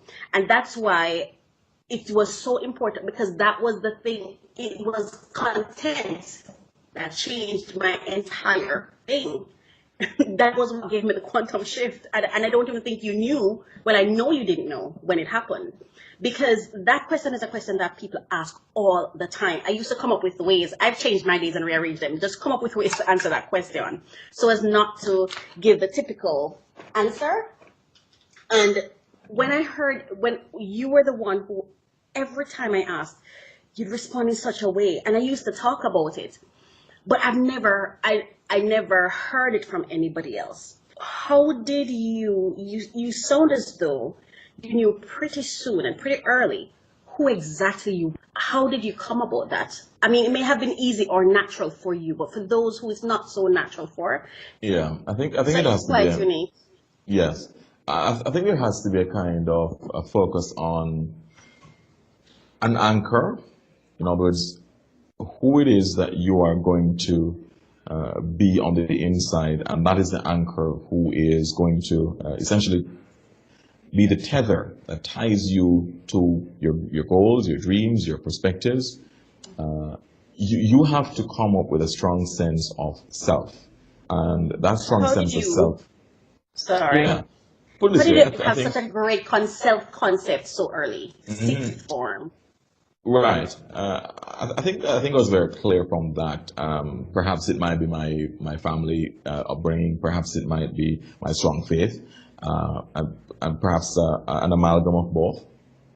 But I think background is important, and I think that I was able to have that from my family background, from a very strong, stable family, especially a mother figure who was extraordinarily strong in terms of cultivating that sense of self-worth, self-determination, and so on. And then, of course, my faith would have been an immense anchor to really reinforce that, to be the tether to make sure that that is tied together. So with that, and of course, for my own reading, for my own research, I've done a lot of reading from a very early age, especially on great figures throughout history. And everybody who knows me knows I talk about Alexander the Great a lot. Yes, you do. And he was one of the persons who, throughout history, apart from his military genius, apart from the fact that he was one of the greatest military minds the world has ever seen, to such an extent that 2,400 years later, his methods are still being taught in military academies across the world, including the Great West Point. Apart from the fact that he was a military genius, it was his great sense of self-worth, self-determination that allowed him to stand out from his compeers. What did it come down to? In other words, from a very early age, his mother instilled in him, that's Olympias, instilled in him that he was the son of a god, the son of Zeus. And that drove his level of confidence, his level of self-worth, self-determination, that drove him to be the best that he could possibly be. In other words, that, whether it was flawed or not, what that led to was such a strong feeling of self-confidence. Eventually, it led to hubris, which the Greeks have this term hubris, which was this almost self-pride or self-worth on steroids, is where you become haughty, and it's where you believe too much in yourself and in your own abilities and in your own power. So he developed hubris. But that was one of the flaws of his character. Again, the Greeks call it a hamartia, a fatal flaw. So, but eventually, earlier on, what he was able to do was to use that self-determination, the concept of a strong self, to really drive him to be as good as any and better than many. In other words, he set his life's goal to surpass all the great feats of the great heroes before him, Achilles and whomever else, whether they were mythical or not, Achilles, Hercules, all of these great figures. He wanted to surpass them, do what they did, surpass them, and set the bar higher, extend the frontier, push the boundaries of what was humanly possible, and in a way, immortalize himself. In other words, make his feat so immortal. In fact, he said it is a lovely thing to live with passion and to die leaving an everlasting fame. In a way, Alexander did that, because 2,400 years later, people are still talking about him. His methods are still being taught. In a way, he's gained immortality through his great military feats. At the end of the day, that's what it amounts to. Of course, Alexander had many bad traits about him. Everybody in history has had bad traits about him. Like anybody else. But I think what it amounts to was he has to be credited for developing that strong sense of self, that strong sense of self-worth, strong sense of self-determination. And that was what drove him to be the greatest, in my book, the greatest military commander the world has ever seen. And I'm putting him in with Genghis Khan and Hannibal Barca and all of those. You're well read. Well, I tried. Which is a good thing. Right, but what he was able to do, and so in other words, for me to declare him, in my view, the greatest military mind the world has ever seen, is not an easy, in other words, it's not a fluke. In other words, I'm very fastidious in that. It is because I think that he was able to mix and mingle not just great military genius, but a sense of self-worth, a sense of almost invincibility. In other words, he believed in his dreams, he pushed for them, he worked hard at them, And he was convinced that nothing was going to stop him from accomplishing what he wanted to. So in other words, I raise the example of Alexander to say that was the kind of ethos, that's the kind of spirit that drives my own pursuits. In other words, nothing is going to stop me from accomplishing what I want to do, and no extraneous factor, no exogenous circumstances are going to allow me to not be who I want to be. So in other words, self-contentment, I'm always good. I'm always fantastic. Because I will myself to be fantastic. In other words, I don't let circumstances surrounding me influence what I am. I allow myself to influence the circumstances around me. Yes, thank you for that. That was powerful. I think that was very profound, what you just said. And what I noticed in what you just said is, for example, my understanding of what you said with regards to Alexander is, he saw the manifestation of greatness around him, and he allowed that to impact him. And what I got from what you just said is, you may not have had at your fingertips in your physical space this kind of greatness that you looked up to, but you tapped into it through books or whatever means that were accessible to you, and you are still able to connect to it.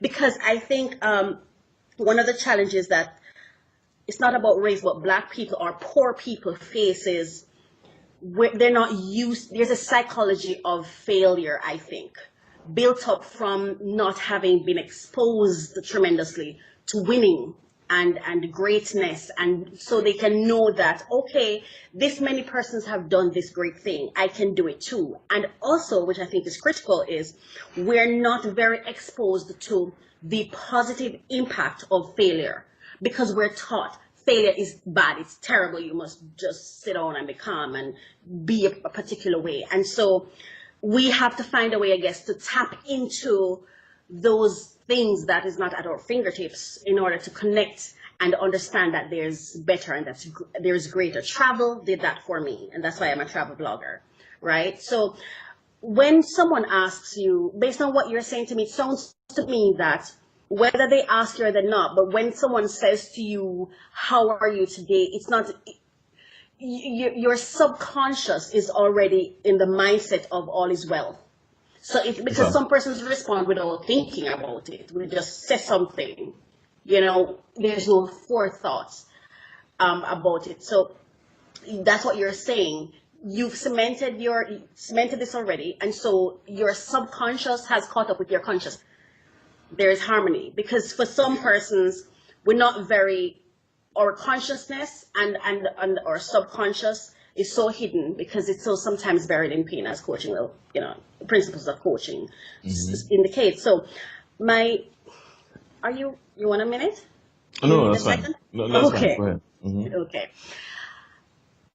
Is living in contentment or acceptance of poverty a crutch? Is it is for persons who, well, let me just ask, is living in contentment an acceptance of poverty? No.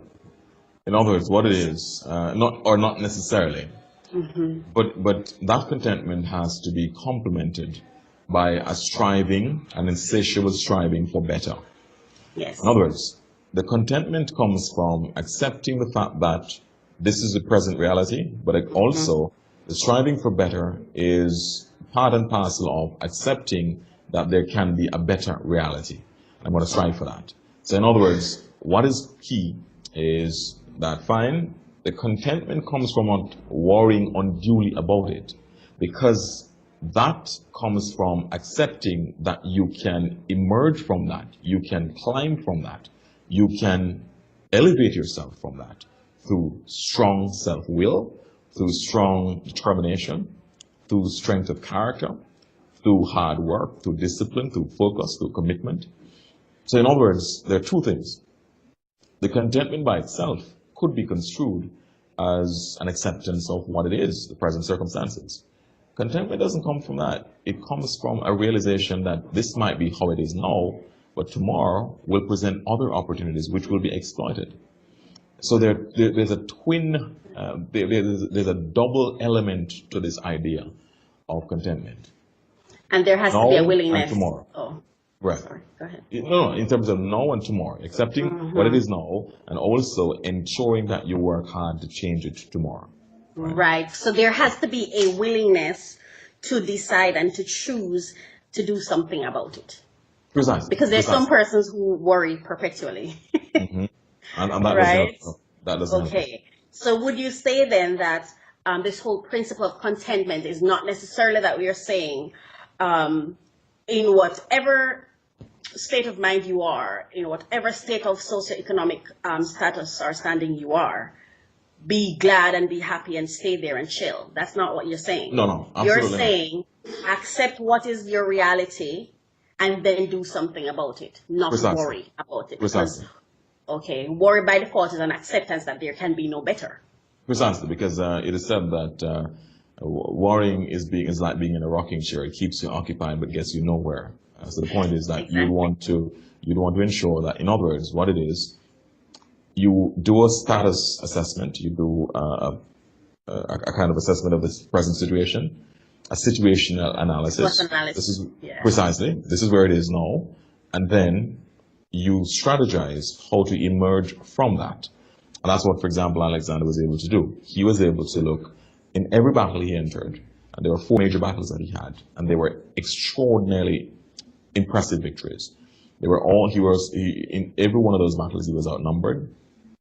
At the Battle of Gaugamela, one of his greatest battles in modern day Iraq, he was outnumbered about 5-1. He strategized, he looked what needed to have been done. It was a kind of calm, cool contentment that came from not necessarily accepting defeat. That would have suggested that he was going to accept defeat. I'm outnumbered, I'm going to be defeated. He understood and accepted he was outnumbered.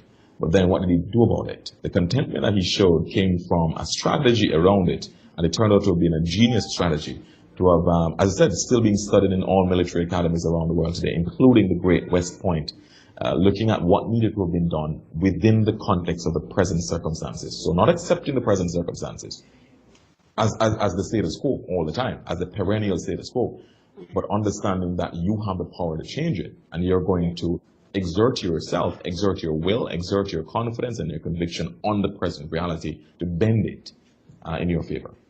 That's what that's a premise of coaching as well.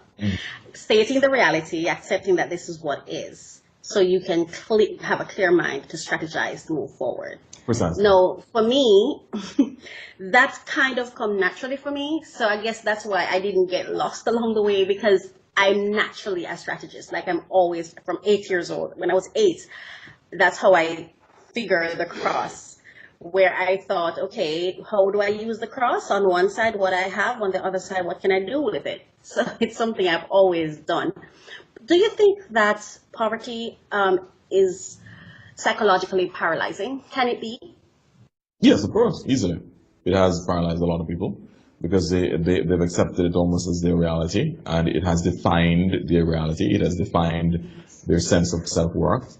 It has also been intergenerational. It has been, and that's how it has created a vicious cycle, because successive generations have seen this as a reality that perhaps can't be broken, almost as if it's an irreparable situation. And I think that's obviously it has been psychologically paralyzing, and it has created an ethos, almost a subculture, in which people see it as something that, there's no way this you is can what get I around am. it. This is the present reality. There's no way you can get out of it. You just have to work within the confines of that. So they tie themselves into a box. They tether themselves to their own realities, instead of seeing that, instead of focusing on the aspirational goals of emerging from that predicament. Right. I think you have a very good mastery of mind. It's my personal opinion. Mm-hmm. Do you think so? Absolutely. And I think that we only need to understand and accept how powerful our minds are. I think most people do not accept and understand how powerful their minds are. It's amazing. For example, there was this movie I was told about. I saw bits and pieces of it. I think it might have been Lucy or one of them, which talks about what you could only accomplish if you used, say, 20% of your brain capacity. And the more you go, the more almost otherworldly things you can accomplish. In other words, we do not accept and understand how powerful we are. What is in our heads is like a universe in and of itself. is as complex as the boundless universe that we strive to go towards. Man strives to go as far as possible into the universe, beyond our solar system and so on. We have a universe in our heads, in our minds, fathomed, we have not tapped into, because we do not accept the power of our minds. We have to, that's where the changing of our realities comes from. It comes from within. And that is what we project on our reality, to bend it in our favor. Mm-hmm. How does someone who has not yet, well, I accept the thought that everyone is where they want to be and everyone is doing exactly what they want to do. Mm-hmm. And sometimes it upsets people when I say that. But I know it's the case, because the fact of the matter is, when we get really uncomfortable, no matter what's going on, we get up and we move. It's a natural thing where we do not do what, nobody can get someone to do what they don't really want to do. Now, I think that the creator, when he created the mind, I think it was very smart, because I've never heard of anyone being able to go into the mind without your permission to do anything to it, the way they can go to the brain, the other organs in the body. I think we don't even know where it is, right? So what do you say to someone who thinks that, for example, I get a lot of questions on my Facebook page about people saying that poor people act the way they do because religion sometimes messes them up, and they're the ones controlling their minds, or it's the news, or it's the this and it's the that controlling their minds and things like that. What do you say to somebody like that who thinks they are where they are because of everything else that's happening around them? How do they master their mind, in your own opinion? There are forces and there are countervailing forces. As simple as that. There are going to be extraneous, exogenous forces which are going to try to influence and impact on your reality. You can have a countervailing force to push back against that. What is that countervailing force which pushes back against that? Yes, please simplify for me. It's simple. Yes. What we've been talking about. Your strength of mind. Right. If you tell yourself that your reality is going to be this, and the entire world around you is telling you that your reality is going to be another thing, then it becomes a matter of, it becomes a battle of wills. It becomes a matter of which force is stronger. The force that is trying to exert a pressure and an influence on you, or is it your own pushback force, your countervailing force that tries to push back and repel those negative influences? It becomes a matter of that. If there's peer pressure, why is it that some children succumb to negative peer pressure and some children don't? Obviously, there are countervailing forces for those who do not succumb to negative peer pressure. They are able to exert enough pressure in pushing back against the negative peer pressure. Whether it is a strong family background, whether it is a strong faith, whether it is a strong sense of self-belief and self-worth and self-determination and conviction. Whatever it is, those are the incorporeal forces, the intangible forces, the subliminal forces, which are going to be pushing back against these forces from the outside. Again, everything in the universe is about balance. It's about balance of forces. There's gravity, there's a weak electromagnetic force, and there's a strong electromagnetic force. All of these forces are in perfect alignment and balance. We have to find a way to have an equilibrium so that the negative forces which are impacting on us do not, suck us in, do not essentially cause us to implode. You see, what happens with a black hole is that the gravity is so strong that the star actually collapses upon itself, and not even light can escape the strength of the gravity. In other words, that is how do you develop that kind of gusto, though? That kind of, I am a strong personality in that not a lot of persons can really change my mind when I make it up, and I do not allow myself to be bullied, only because I'm so stubborn and lazy. I believe I'm lazy because I only do the things that I really love to do, right? So it's hard for you to get me to do, if I don't want to do something, I'm telling you. But there are other persons who are not so strong. How do they develop that kind of, have you ever had your strong sense of self tested? Have you not? Of course, those tests will come all the time. That's why we Have are you used. ever had it so tested that you've had to, well, I'm not going to say cry, but you had to question yourself or go re-strategize or you buckle? Like, No, has that ever happened? No? no. I mean, in other words, there have been stronger pressures and tests than at other times. In other words, the intensity of the tests vary. The intensity varies, but it is never a matter that you're going to buckle under it. In other words, whatever the intensity of the extraneous forces, you're going to match that by your own inner strength. So in other words, you need to turn up the ante, you need to turn up the heat on your inner strength to push back against it. As I said, it becomes a matter of forces. Yes. As I said, a star that becomes a black hole collapses upon itself because the pressure from outside, the pressure of gravity is so great for the star to be able to push back. In other words, why has the sun not collapsed into a black hole and essentially wiped out the entire solar system? It's because the activity within the sun is keeping the gravity at bay so that there is an equilibrium there, so that the sun doesn't collapse upon itself. What we have to do is, no matter how strong the forces on the outside are, we develop the inner strength to be able to push back against that. So the stronger the pressure, the stronger your will needs to be to push back against it.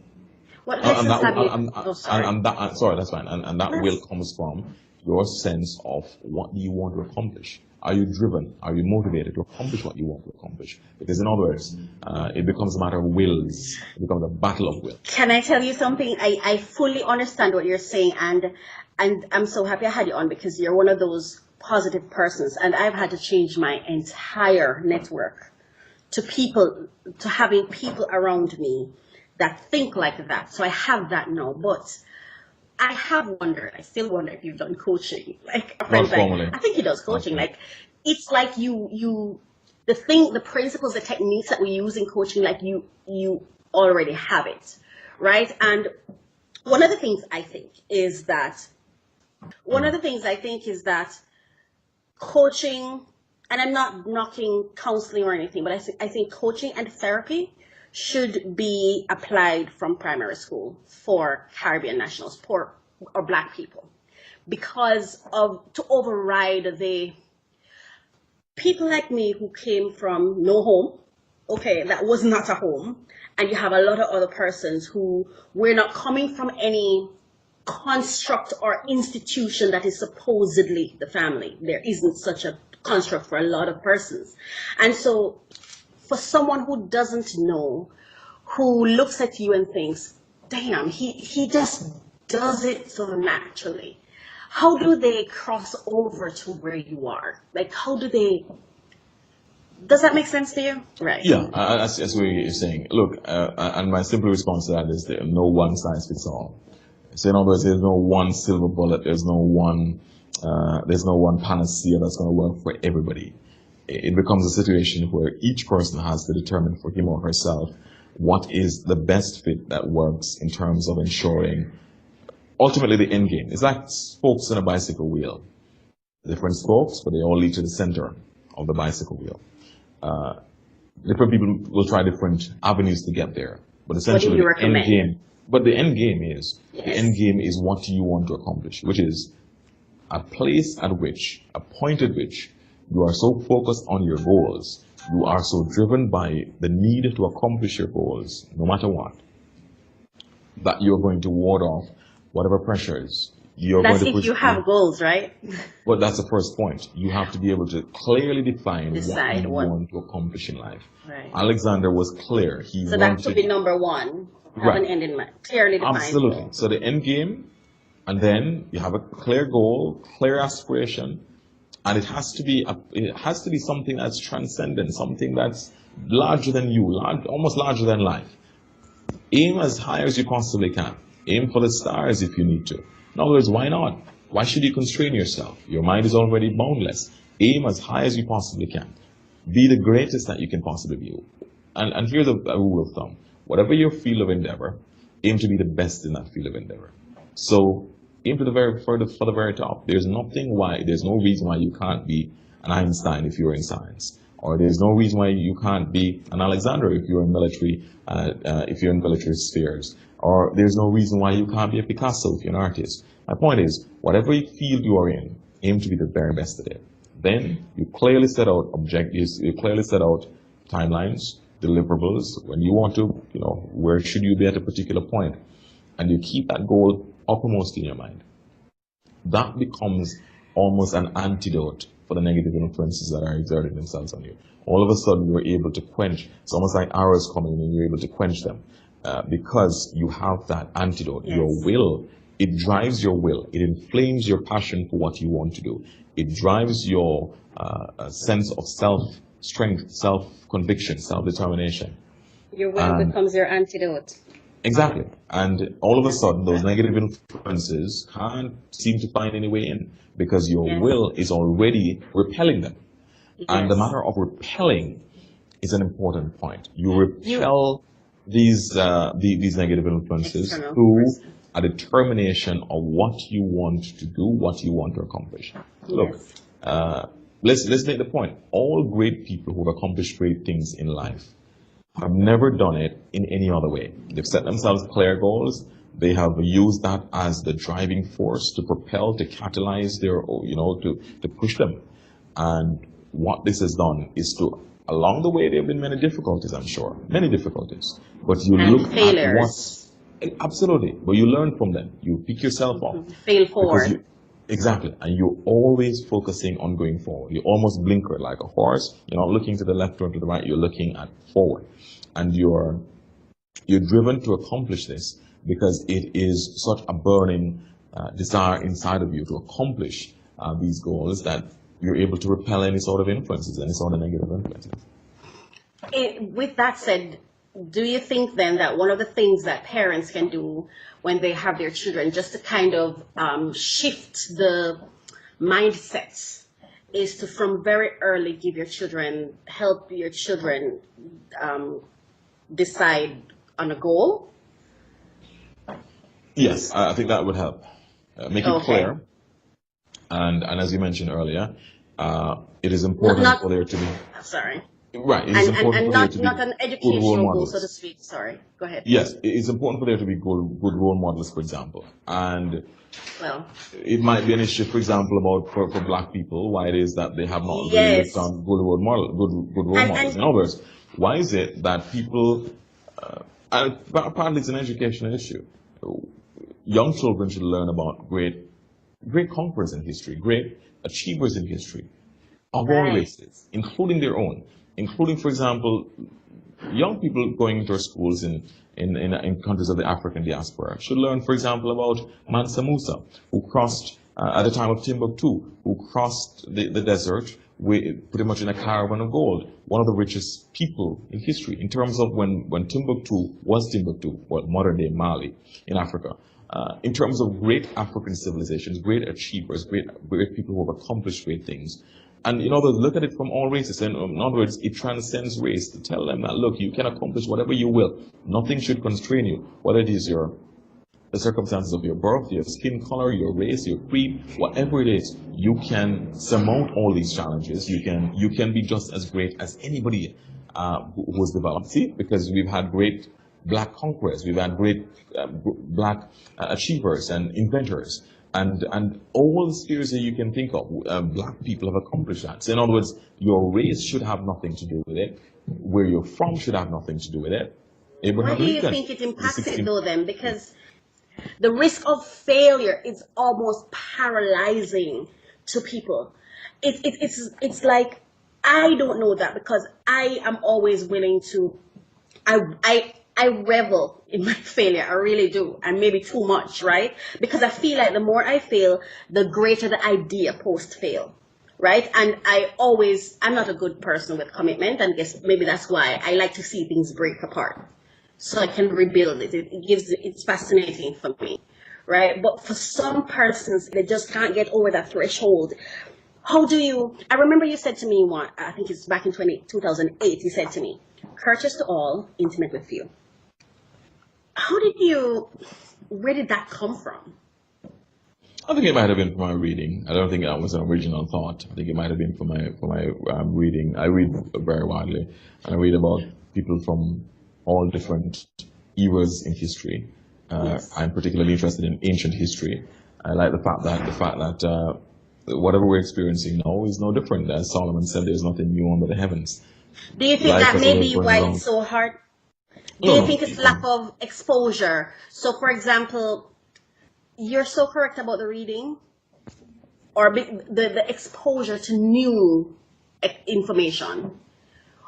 I have a women empowerment blog that I do where I use travel as my exposure. Like I say, get out of your house, get out of your community, get out of your parish, get out of your country, get to know new culture. Because when I got exposed to new culture, and I've always read a lot, Harlequin and them things, but it still exposed me to a lot of different cultures and ways of doing things. So do you think that could have been what really, well, it sounds to me like you're saying that's in addition to your self-concept that your parents ensured you had.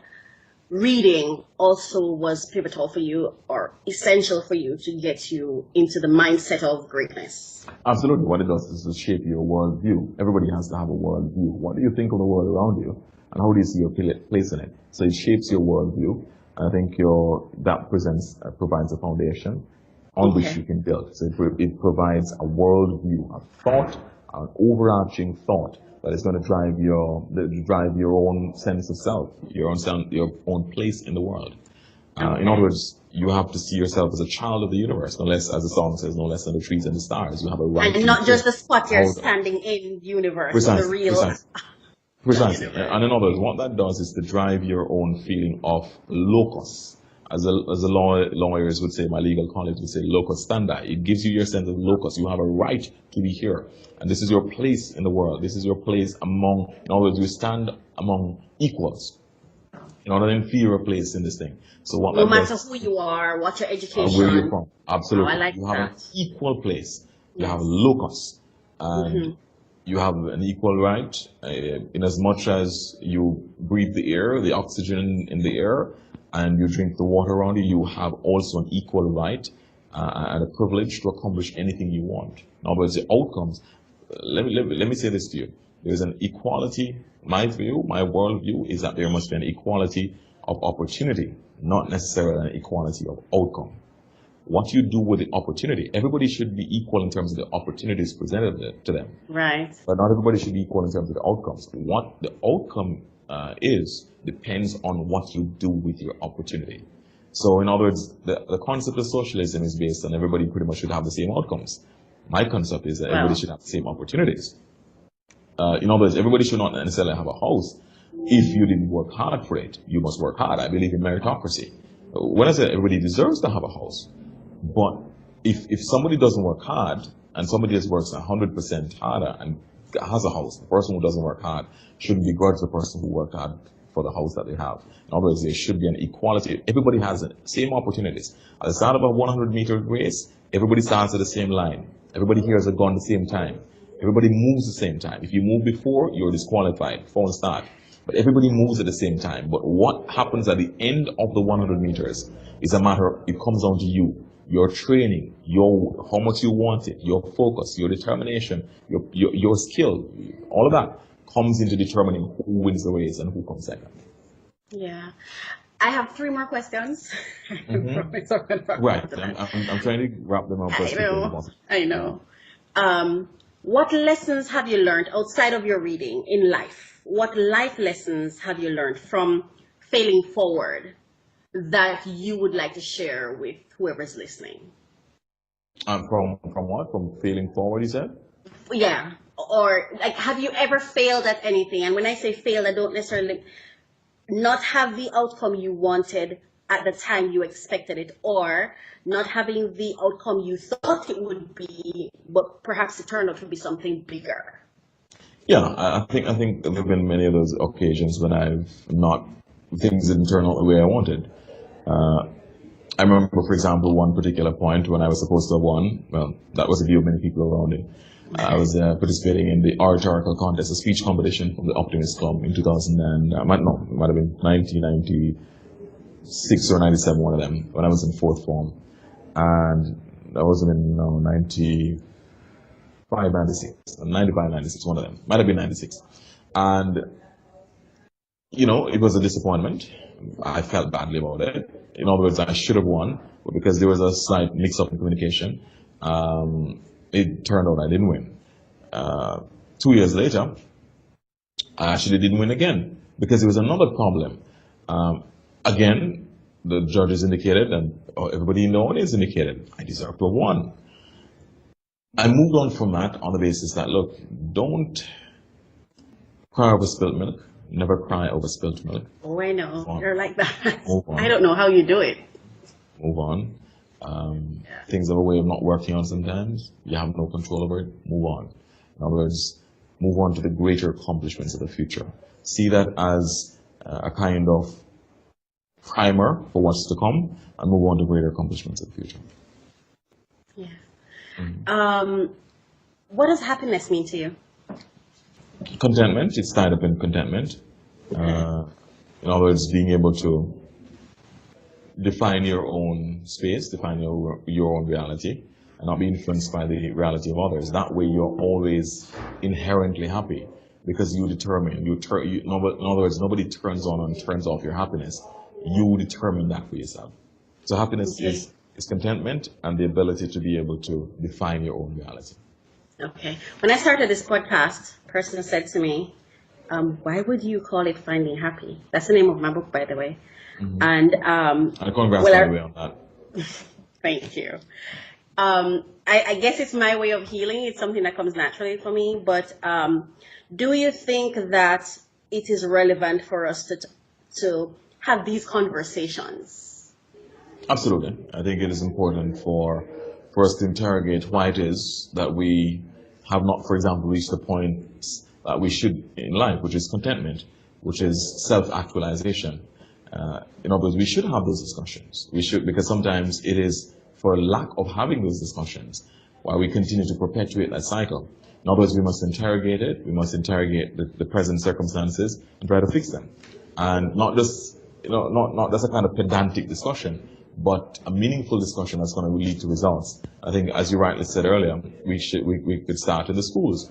So there are a lot of things that we should start with primary school students, even from before that, even at early childhood level. We should instill in our young people, in our young children, these concepts, these principles, these values, this worldview that is going to define who they are as adults. And I think partly it's because there hasn't been this wide enough focus on these areas in the very earliest stages of the education. It's true. You're supposed to get an education. You're supposed to grow up and get a job.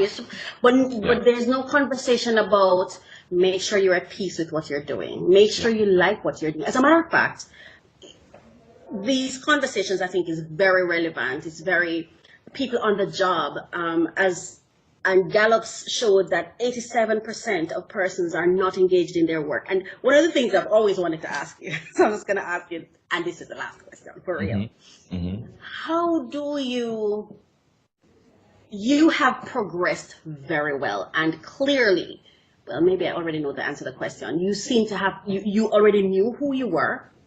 You knew what you wanted, and you seem to have gone straight into the role that you wanted, of who you wanted to become, right?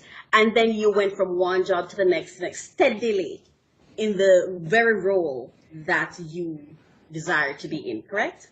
Yes. How does one do that? Like, how does one do that? A lot of persons that I meet, they may have worked somewhere for 20 years or 17 years or whatever, but they've been miserable. I don't do misery well. So as soon as I get miserable, I quit. So how do you have this longevity? How do you navigate your career path so well? Again, the focus on what it is end game. I want to be the greatest in my field. Simple. Whatever the field you are in, be the greatest in it. Set your goal to be the greatest in it. And I think you're one of the very best. Well, thank you for that. If you want to be a doctor, be the very best doctor there's ever been. If you want to be, so whatever your field is, aim to be the very best at it. That focus will take you through, and all of a sudden, if you keep that as the end game, you realize that you really don't have a challenge. There really is no challenge, because all of a sudden, that becomes the overarching ethos which drives your career, which drives your path. because you're focusing on the end goal. You're not focusing on the challenges, not the hurdles, not the encumbrances. You're focusing on the end game, which is to be the very best at your field. Simple as that. Yeah, I do. You know what I think? As I'm going to close now and release you to your work. I think that we have failed at capturing the thoughts of those that we see succeed and excel. Like, I don't believe in any heroes that I never know. And that's just me personally. I'm not saying they're not heroes to somebody. They're not my hero. I don't know you. I didn't see what you do. And based on what I'm seeing right now, I'm not inclined to believe you were any different. Not saying that you weren't, right? So I think that we have failed to capture the concepts, the thoughts process of people like yourself and other persons who, especially the elderly, to really understand what were some of the things that happened, so we can really tap, because we have this tendency to say it's because of our history, Black people, it's because of the slavery, it's because of this, it's because of that. But we don't even know what this or that is. We never lived in those times. So how are we stuck in those times? So thank you for coming and having the conversation, because I really, really think that it's missing. And that's why I'm very selective with the persons I bring on my show, because this is my healing process. I'm finding my happy. Excellent. And I hope you had a good time. Absolutely did. It is good to articulate some of these views which have always defined who I am. Yes, I hope I have you back. Yes. Yes, absolutely. As soon as I'm available, I'll be back with you. Not a problem. As soon as we work out, so long as we don't have those little challenges with technology. There you go. Well, I'm thankful for technology. I'm thankful for delays. I'm thankful for everything. Absolutely. Yes. Thanks so much. Really appreciate being with you. Yeah, thank you, and have a lovely day. Have a lovely day. Have a fantastic day. I certainly will. All right, no problem. Take care. Okay, bye. Yes. All right. Thank you so much for listening in on this podcast. I would like to leave these 3 thoughts with you. So if you take nothing from the time we spent here having this conversation, I hope you take this with you. Okay? Learn what is truly important to you. You personally, learn what is truly important to you on a personal, individual level, without any external influences. If there was one thing you could not live without, what is it? Go discover it. Learn what is truly important to you personally. Second, be conscious of the things you say, especially to yourself. Be conscious of the things you say. Check your on-the-fly communication. What do you say without thinking? Become conscious of your words. And finally, what are the things or who are the people in your life that you only tolerate? Do you hoard things and people? Because some things and some people come in our lives for a season and a reason. And we have the tendency sometimes to hoard them, to hang on to them and refuse to let them go. Refusing to let them go. Whatever you tolerate, you worry about. Whatever you tolerate, you worry about. Some of us may be able to stop, some of us may be able to quit worrying or negative influences cold turkey.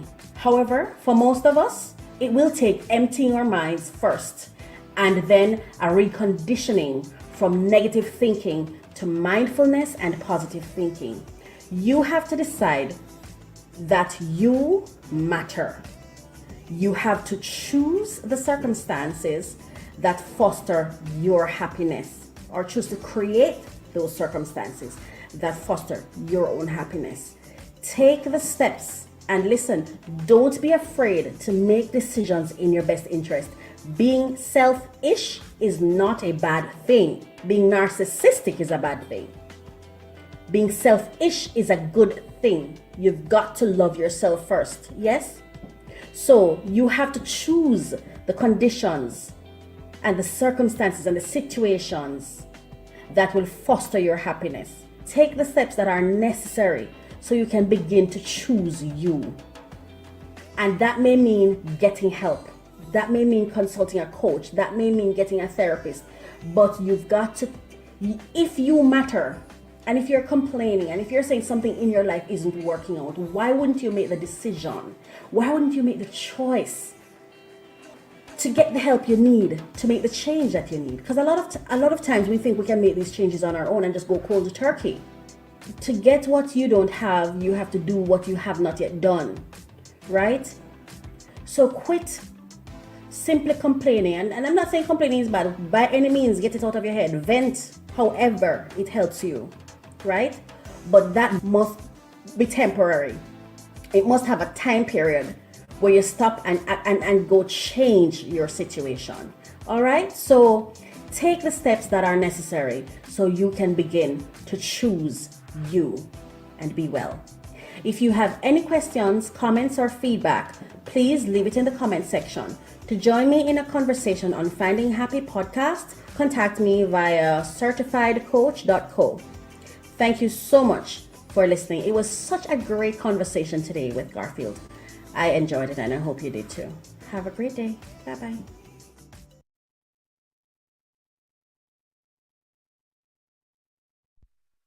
Are you ready for the weekend? Weekends on UME Radio. Get the UME Radio app. Weekends on UME Radio. The sun is up and so are we. Subscribe to our YouTube channel and follow us on Instagram and Facebook, all at UME Radio. UME Radio. Positive entertainment 24/7. Subscribe on YouTube and click the notification bell. International.